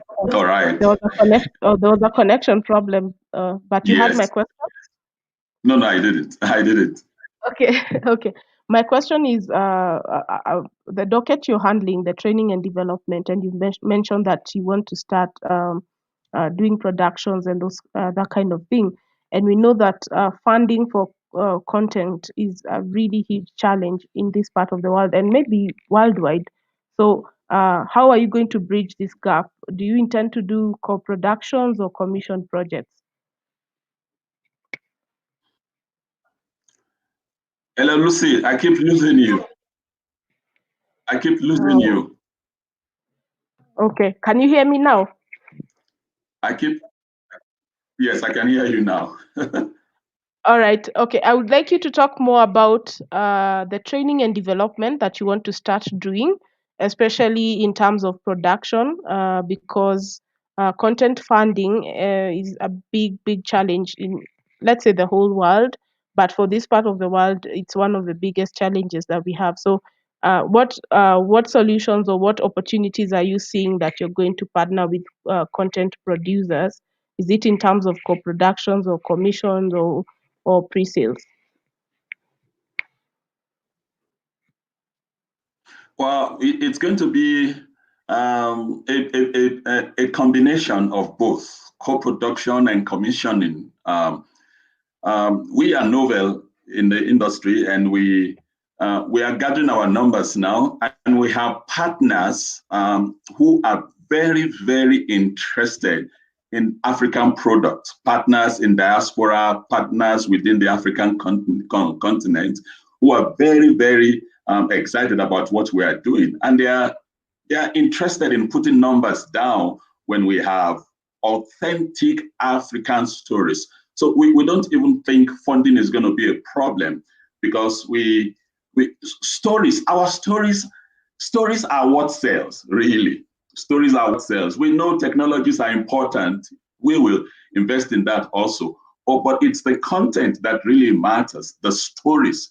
So we have people and industries and individuals who have the numbers financially, who are ready to put money down on the product that we'll bring to the table, because everybody wants to gain from investment. And if we can tell people, our investors, that, look, these are opportunities to tell our stories to the world, we believe we can partner with people, and then we can commission production also. We haven't had stories about the Mau Mau uprisings in Kenya, for example. We haven't had so much, just the Chaka Zulu story that we have in South Africa here, but we have indigenous stories all over the continent that have been covered up.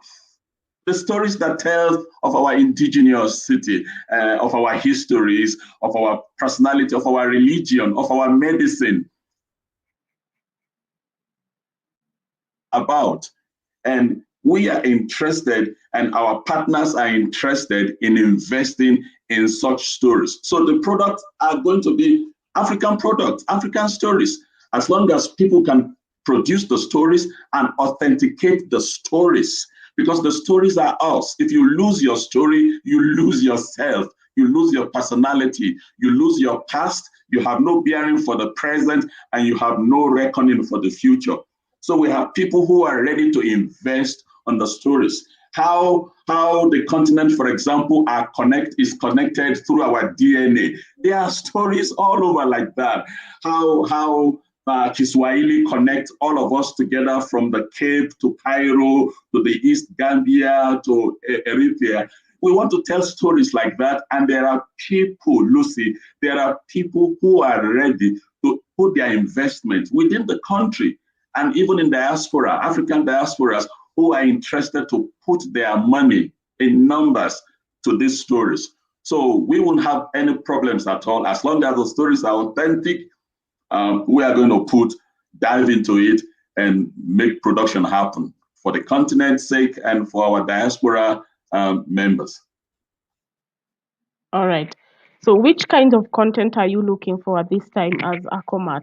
And which content that is hiring demand at this time? Say that again. Which is the content that you're looking for at this time, the genres of content, and who would you say are your biggest client for your distribution network? Our biggest clients are, we have, for example, in Brazil, we have over 80 million African diasporas in Brazil, for example. Put together, the Africans in diaspora are close to half a billion, and we need to reach them. A lot of them now are trying to connect to Africa. They're trying to find their roots to Africa, especially because the Americas and the Europe, racial profiling is increasing by the day. It's not getting better. everybody seems to be going back home in their mind and looking for ways to connect home. For example, the Yoruba language of Nigeria has been adopted as official language in Brazil as we speak today, because there are populations of Yoruba people from West Africa, Nigeria, who have been quote and unquote lost in Brazil, in Cuba, in Trinidad and Tobago. And those are people who want a connection back home.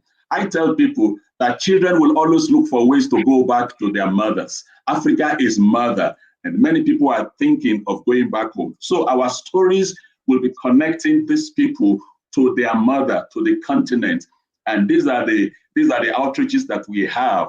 Close to 500 billion in all of this diaspora. Even Australia now, Australia have Aborigines who are Africans. So these are places where our content, our production, our distribution network will flow into. And we are proud to say already we have all of these indices on ground now to make this distribution very easy for producers on the continent. Okay, so which genres of content are you looking for? Are you looking for films? Are you looking for series, kids content? Which genres? Films, movies, series, kiddies, musicals, and even religion musicals. All types of musicals, from pop, Afro-pop, anything that is a product from our people here from the continent. All genres are welcome. We have some kiddies content too on our platform already. We have some drama, we have some series, and we have some musicals also on our platform already. Okay. And the numbers are increasing. Okay, so have you had what would you say for you is your prediction for the next like 5 years, according to how the industry is taking shape? We are seeing an upsurge of upcoming VOD platforms. There is a digitization which is happening across the world. So what do you see? What do you foresee as an opportunity that, as creatives, we should not be skipped by? I believe that this is actually the time for creatives. I believe the time for creative is actually now. When the desperation increases, stories are supposed to be told. When people are bereft of their bearings, when people lose their bearings, stories are to be told. It is stories, proverbial stories, that leads people back to where they are, to who they are. And to speak of the continent, we know that the continent over centuries, over 4 centuries, close to 5 centuries now, the continent of Africa has been the center of productivity in the New England and the New Americas. Africa has been the center of battles. Africa has been the center of focus of everybody. It's all.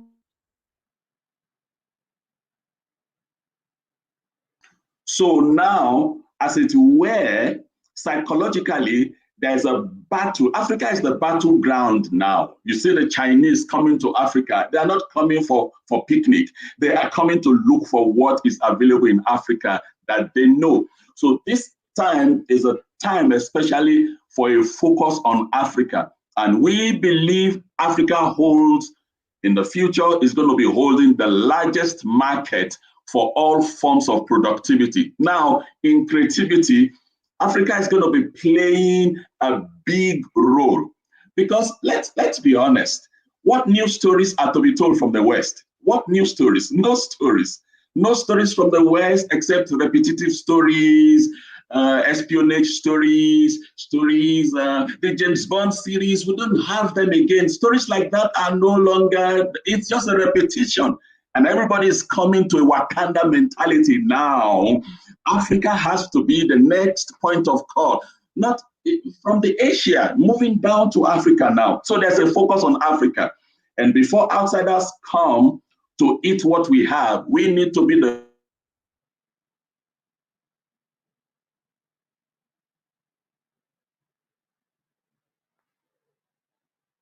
going to be so busy working around the clock very soon, and they will be doing nothing than telling the African stories, all forms of African stories, from the story of colonization, decolonization, from the stories of our ancestry, our linkages to the diaspora, the stories of our encounters even in the diasporas, of the treatments and the life of our people in diasporas. We have Africans who have been successful in the diaspora. We don't hear these stories. We need to tell the story also. We need to tell the story of our medicine, the story of our religion, the story of our religion, the story of our creativity, the story of our ancient industrializations.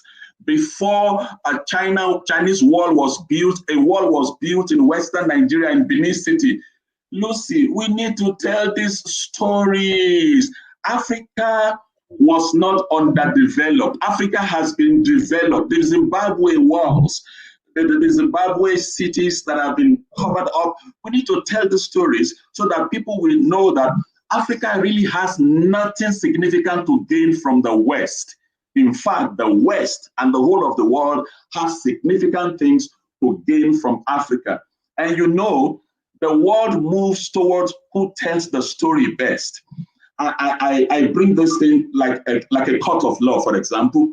When two parties go to the court, and it is the lawyer that best tells the story of the happening that the judge moves towards. If you can convince the judge that your story is the authentic story, the judge favors you.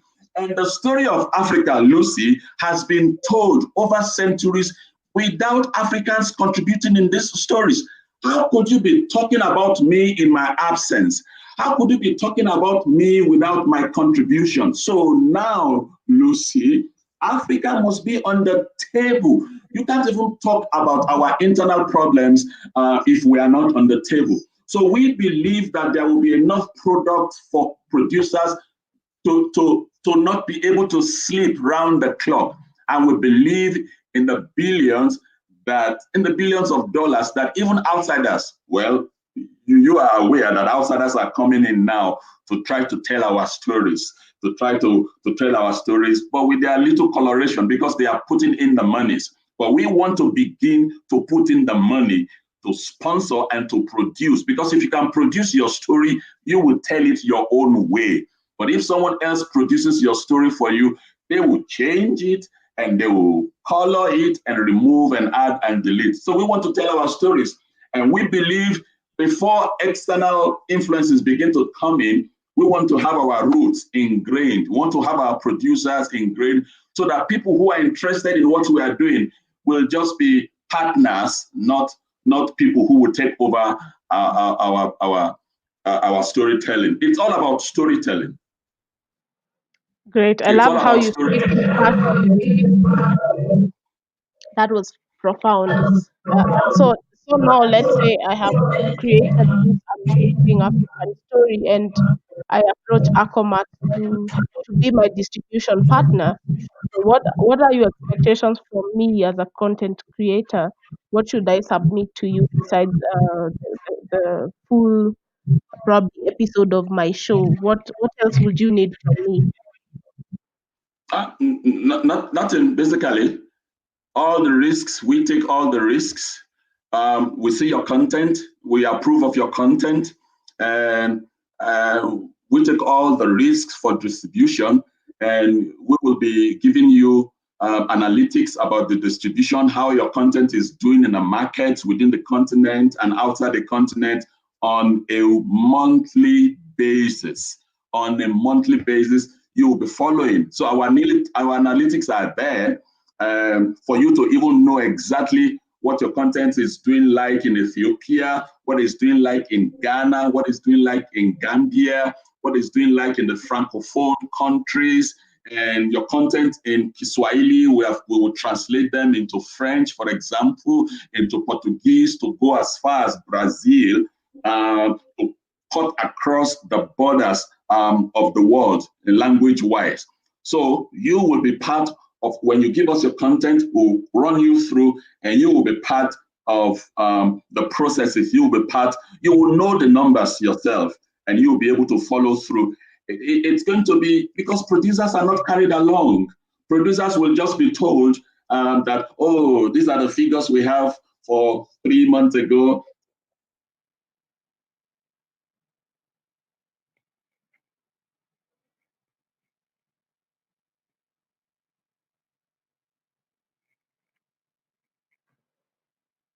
We seem to have lost Ola.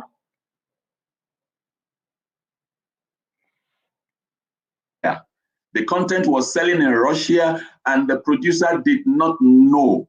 Can you believe that? On Aquamat platform, nothing like that will happen. You will know your content since the moment we receive it, since the moment it goes live. You will know how it's doing and the intakes, you will know the numbers and you can follow through. We want producers to enjoy their work. You see, one of the things we discovered about producers is that while they are busy producing, they are concentrating too much on producing and they are not even thinking of distribution. We want a division of labor. We don't want producers to worry about distribution. We seem to have lost Ola as we try to get him back on the channel. Can you start sharing your questions on our Facebook and YouTube channel as we try to get Dr. Ola back on the platform? And thanks for your engagement. Thank you, Judy. Thank you, Njogona Modori. Yeah, we will wait for him. He's connecting back.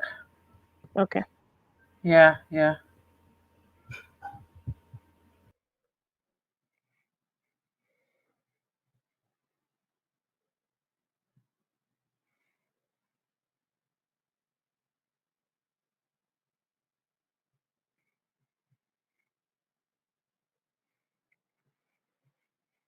Yeah, so you've had, as we wait for Dr. Ola, you've heard that we need to start telling our own authentic stories from our own perspectives. And there are tons of opportunities that we can explore as creatives in terms of sourcing for funding. We've been having this conversation since the 4th, which is on Wednesday.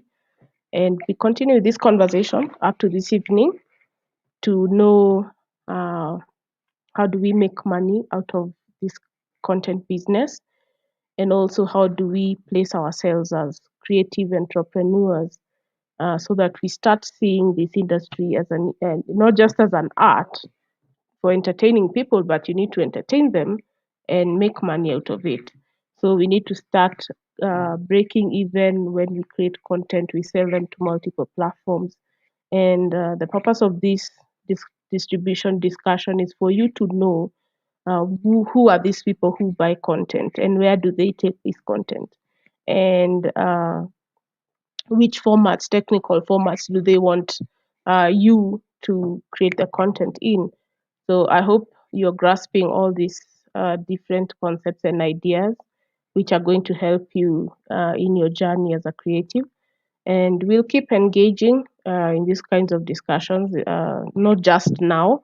This is just a continuation, because last year during the 4th Lake International Pan-African Film Festival, we also had this distribution discussion, but this year it's more intense. We've had more speakers than we had last year.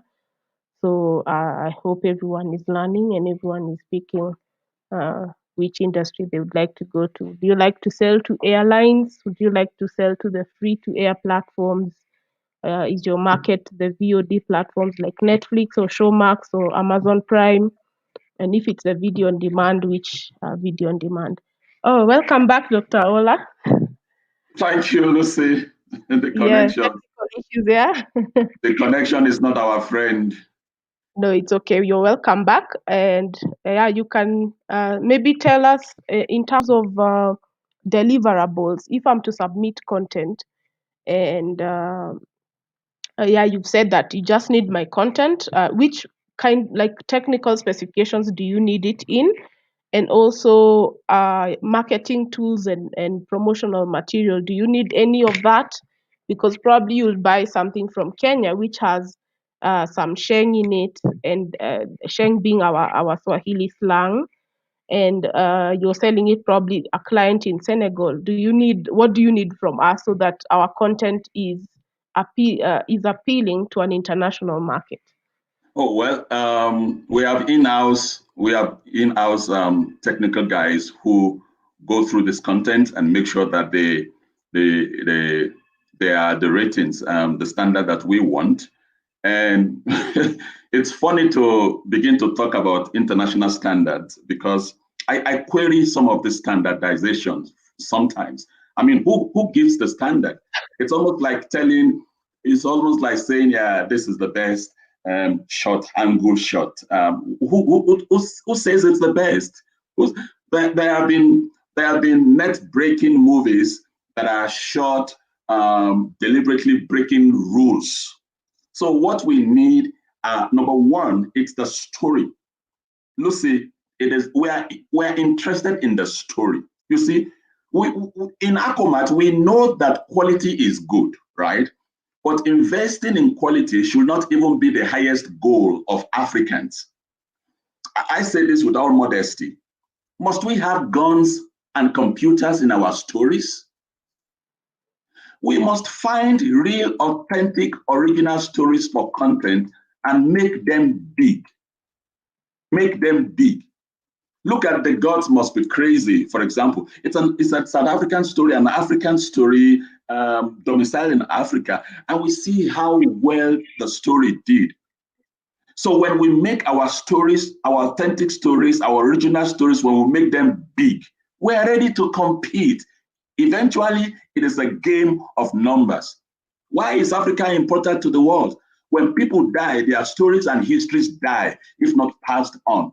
So Africa's great linguistic and cultural heritage is being quickly destroyed rather than preserved or nurtured. So we are interested in the content. If the content is good, look at cartoons, for example. It is not particularly about the drawings in cartoons. It is the stories that goes on in the cartoons. So when we begin to talk about the world standard now, I get disturbed. It is the stories that we are interested in. If the story is good, and then the rest is visuals. We make the visuals. Our technical guys will tell us the visuals that are important. And if we need to subtitle it, we will do the subtitling. The subtitling is on us. We do the subtitling, and we send it to all corners of the world where we have our distribution network. So we emphasize on the story. We are Afrocentric to the core, and we want Africans to begin to think this way. It's all about stories. Movies sell basically because of the story. Look at Toy Story, for example. I mean, who has consideration for toys that kids play with? But we see adults sitting down to watch Toy Stories because of the stories on the toy. It's not really the toy, it's the stories around the toy. You see now. So we are basically interested in the content, which means the story. All right? So if the story is good, we are interested in the story. No matter what the visuals are, we're interested in the story. Of course, the basic standards will be okay, visibility, picture, and all that. Besides that, we don't want to labor too much on standardization to discourage people who look at on the internet today. We have all forms of stories, short stories, 1 minute, 2 minutes. Who cares about the visuals? Who cares about the camera angles? All we are looking for is the story. During this lockdown, there are a lot of stories that went around that creates humor concerning the pandemic. No one is sitting down and judging the quality of the picture and judging the angle of the camera. Everyone is concerned and humored and encouraged or depressed by the content of the product for the product. So we are certainly going to invest in quality, and we believe in quality, but really we want to emphasize to Africans and African producers that it is the story that we are talking about. the story. African values may hold the key to human survival on Earth. When everybody is being killed by the pandemic all over the world now, people are wondering, why are Africans not dead? We can't die. It's in us. It's the herbs around us. It's the herbs around us. It's the air around us. We are organic. We are the most organic place on the face of the earth. These are stories we need to tell to the outside world, for example. We may look at these stories as minute and insignificant, but no, they are not insignificant because they are authentic. They are exciting stories to be told to the world. So when the products come into our platform, we will look at them, and then if we approve of them, we will fly them. What matters is the story, the narratives in it. And I think this will encourage our producers in Africa not to neglect their stories at all, at all. There's an Esther Matlangu here who has been given honorary doctorate all around the world in the biggest universities in Harvard. And look, this woman is a woman who is domiciled in Limpopo, north of South Africa here. You know the woman, she paints authentic African colors and designs, just like that. She doesn't want to make it better and look like the West. No. When we begin to bring our standards to conform to the West, then we have an originality problem. And I don't want us to go back into that. We have failed woefully trying to copy the West. Let's be authentic, and the West will begin to come back home. Imagine how Westerners come to Africa and put on our clothes, put on our designs, and they feel excited about it. This is the time when we will begin to make big our own stories, our own product, our own production. That's what Acomat is focusing on, and we want to direct our energies into it. We are not embarrassed or excited too much about what goes on in the West. We want to concentrate on Africa here. I can look at, for example, look at Bollywood.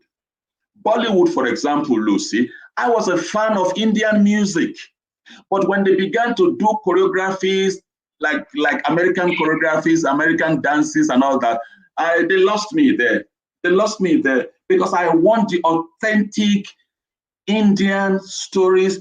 The stories are what sells it, then the costumes. Africans were not a gun shooting people. We have other means of fighting our battles here. We have traditional means of fighting our battles here. I can make you disappear by blowing a powder into you, for example. We want those stories, our magics. We want our magics. We want our astrologies. We want those stories, our religion. We want those stories. We want them to be told.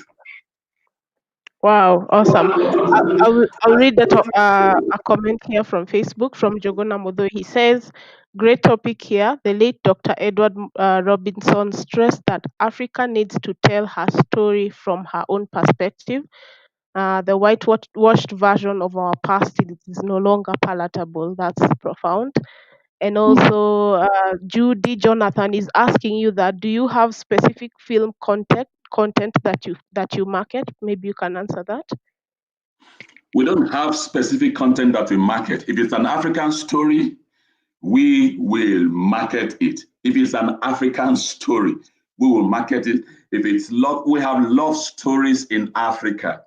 We have love stories in Africa. We have family stories in Africa. We have stories, love stories, concubinage stories in Africa. We have stories of a man having what you call an harem, having how many women. We have stories of a woman having more than one man. We have stories like that. Happenings like that have been in Africa.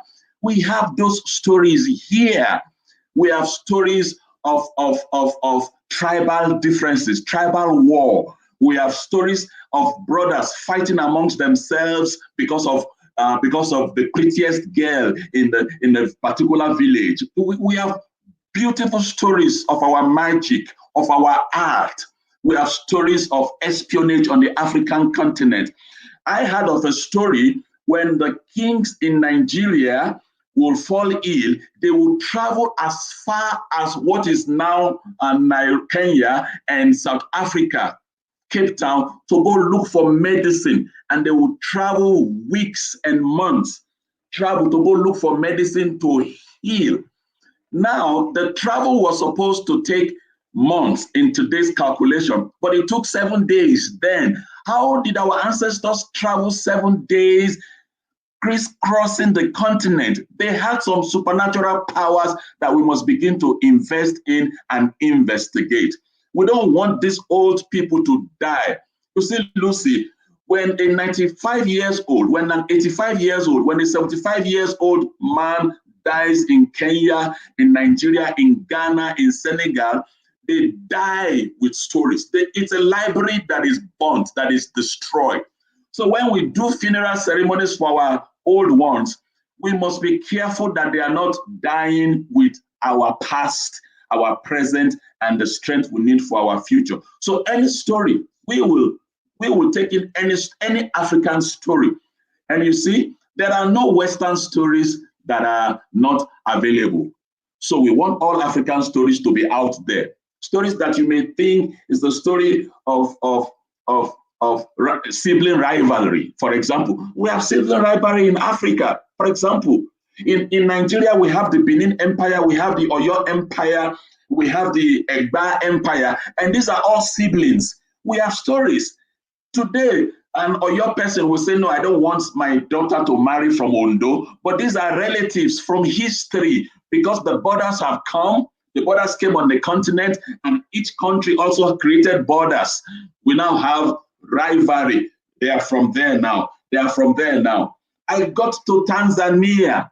The driver that took me from the airport was speaking on the phone and was talking Amsini Wakati.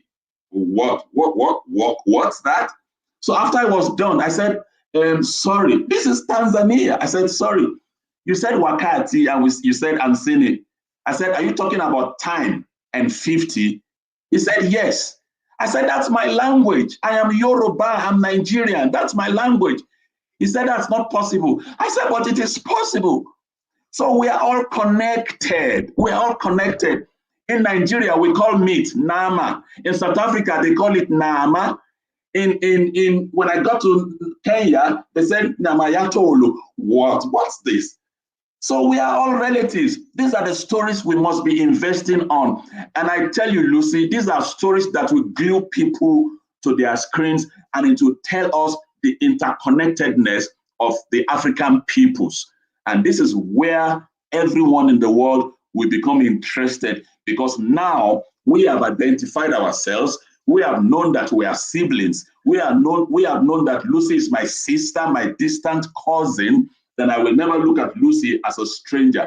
These are normal stories, but these are authentic stories, and the world needs these stories because our identity, our stories are being told by people who are not us, people who never loved us, people who only loved our land, our resources, our monkeys, our gorillas, our giraffes, our lions, but they do not love the peoples of Africa.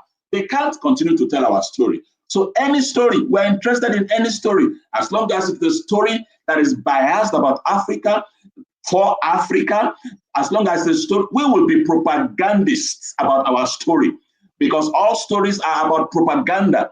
That word is not negative only, it can also be positive.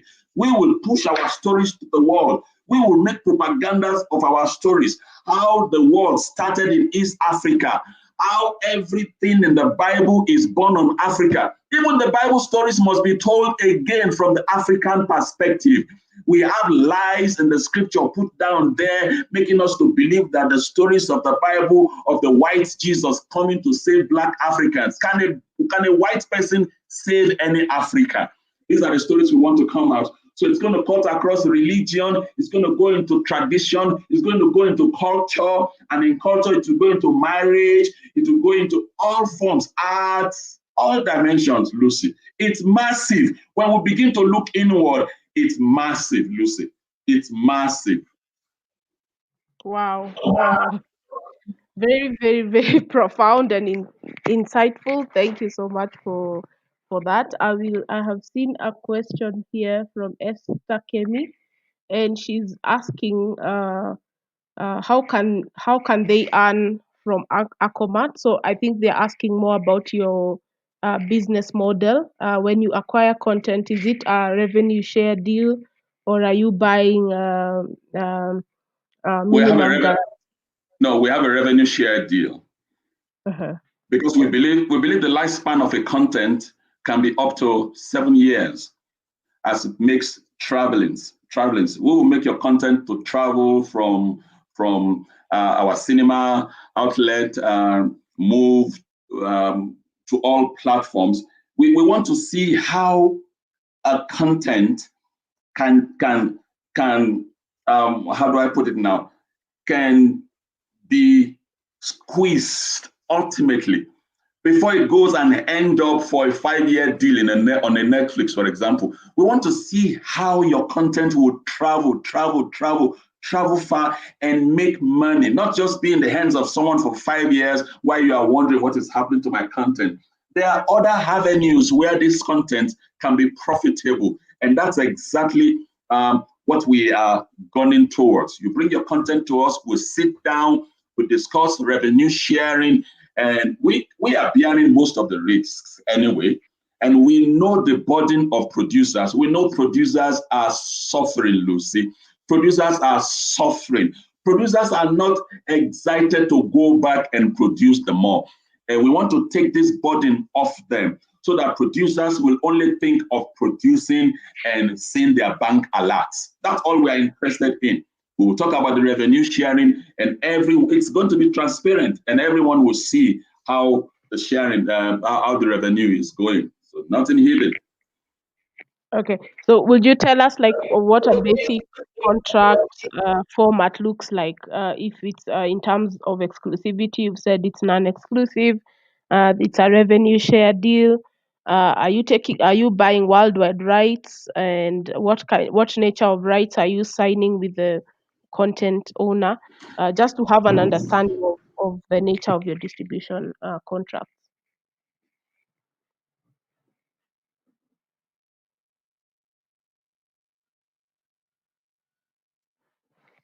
Did you hear my question? Okay, now I think I have an idea. I think over the years, producers have been put in a box so that they don't even have a say or a choice over their product. In Acomat, we want to change the dimension of this. We don't want a producer, for example, to be in prison because you have a deal with someone. So we will lay it on the table. Do you want what type of, we will introduce what we have on the table, exclusivity. It depends on the content too. If the content is new, and then we can now talk. We will take the producer through the journeys that we have for your content. In fact, most of the producers have told us, look. We like the journey you have outlined for us. Just keep it for 3 years, keep it for 4 years, keep it for 5 years. Because they see the transparent way in which we deal with them. And usually all of them are saying, okay, keep it exclusively for these long years and we'll come back and review. So if you want 2 years or 3 years exclusivity, which is subject to review again, because we want the producers to feel free to come to the table and review. So it's going to be mutually based on what is good for either party. Wow, awesome. So for the audience on Facebook and YouTube, please feel free to ask your questions. Dr. Ola is still here with us, though we are about to wrap up this session. It has been very, very much and insightful. I've learned so much about yourself and Acomat, and I've seen the passion you have for us to tell our own stories and authentically doing so. And I think we are up on a good track as the creative industry of the continent.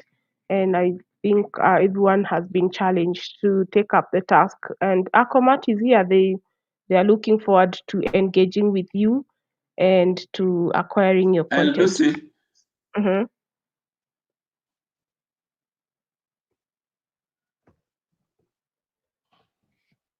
Yes, Dr. Ola.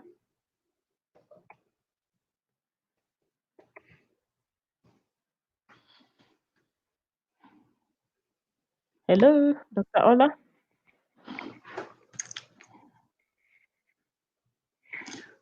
Hi, Lucy. I can't get you. I hope you're there. Yes, I can hear you. Can you hear me? Oh, yes, I can hear you now, Lucy. I lost you again. No problem. So probably as we wrap up, Yes. what will be your parting shot to all the creatives in the African diaspora, in the African continent, who are looking to first create content that is going to resonate to us, and also in the perspective of them coming to you to help them reach these markets? What are your parting shots? All right. Thank you, Lucy. Everyone is screaming now that Africa is on the rise. And I'm surprised that people are even surprised that Africa is on the rise. I tell people, eventually all estranged children will come back home to mother. Everybody who has despised their mothers will come back home. Everyone who has despised their homes will come back homes. Will come back home. So the continent is going to be receiving a lot of refugees, a lot of people who are discovering that home is in Africa. So we want to encourage, look, as of 2013, Africa was the world's fastest growing continent at 5.6% a year. And that GDP is expected to rise by an average of over 6% a year between 2013 and 2023. So 2 years from now, Africa is going to increase. And you see, Africa is where the playing field is. So we want to enjoy and encourage creatives. Stop looking outside for your inspiration. Go to Nairobi, go to Cape Town, go to Johannesburg, go into Gambia, go amongst the people, stay among the people, research among the people, go into Ethiopia. There are stories of Africa's cuisine that have not been told. For example, I have been hearing about Yamaya Choma, for example, for many years, until a friend of mine took me to a place in Nairobi and we sat down. I have never seen authenticity in African eating like that. I was eating things that I've never seen before, things that were strange, but things that I loved. How could you fall in love with something that you were meeting for the first time? It means you have it in your DNA. I am looking forward to go back to Nairobi to eat Yamayacho Oma, for example. So let's look inward to Africa. I will tell creatives, let's look inward to Africa and begin to tell our own stories. Let nobody tell our stories. And it will begin by us believing in ourselves. Let's believe in ourselves. Let's believe in all of our methods. Let's believe in our ancestors, the way of our ancestors. You see, Lucy, I'm not even excited that we're speaking English. I wish we were speaking Kiswahili or another form of African language, Zulu or Yoruba. We have enough language on the African continent, and language will tell you about who you are. It will tell you about your tradition. It will tell you about your culture. It will tell you about your beliefs, your traditions. It will tell you about your past, your present, and to open you up to your future. Creatives, let's look inward. Let's look inward. Remove the guns from our stories. We don't need them. Remove the computers from our stories. Our ancestral stories had no computers. Let's go back. The Mau Mau stories had no computers in them. They were stories of happenings, stories of uprisings against Western usurpation. So let's go back and look within and bring out the stories, love stories, rivalry stories, stories of battles, ethnic battles. Let's bring out the stories. Before democracy came, there were stories. We have our governing system. We have our leadership system, structures. We have our chiefdoms, our kingships. Let's go back to those stories and bring out our authentic. You see, when the West talk about, for example, the Reed dance in Swaziland, for example, in August every year, they say, look at them, they are naked Africans. And when you see the celebrities in the West, how naked they are, nobody says they are naked. You say it is style. Something is wrong with who tells the story. Our tradition, our cultures, our culture, our maidens who appear in Swaziland, for example, and present themselves to the king, it's a way of It's a natural African way, and it's about us. It's about what we believe. It's about lifestyle, and I believe no culture on the face of the earth is superior to another. So let's know that we have our own ways, and we must go back there and tell the story. So I encourage creatives, dig in deep, go back home, sit down with your grandmother, sit down with your great-grandmother. Let her tell you stories about Mau uprising. Let her tell you stories that have never been told, and put them down and add a little salt and pepper here and there. Voila! Before the cameras, the world will begin to clap, because it will be strange, it will be authentic, and it will be unique. Thank you, Lucy. I hope I have made sense. Yeah, well, yes. So much sense. Thank you so much. And I don't think anyone has questions. You've just covered the whole conversation very well. And to the audience, if you'd like to engage more with Acomat, you can go to their website. I have seen our back office has shared more details about them. So if you'd like to submit your content for consideration on the acquisition and distribution model, just reach out to them. And yeah, thank you so much, Dr. Ola, for your time and sharing your knowledge and your passion. It has been amazing, and we look forward to engaging. You're most welcome. So I'll hand it back over to Dr. Zippy to wrap it up as we prepare for the next session. Thank you, Lucy. You're welcome. Thank you so much, guys. We are quite excited. We really appreciate.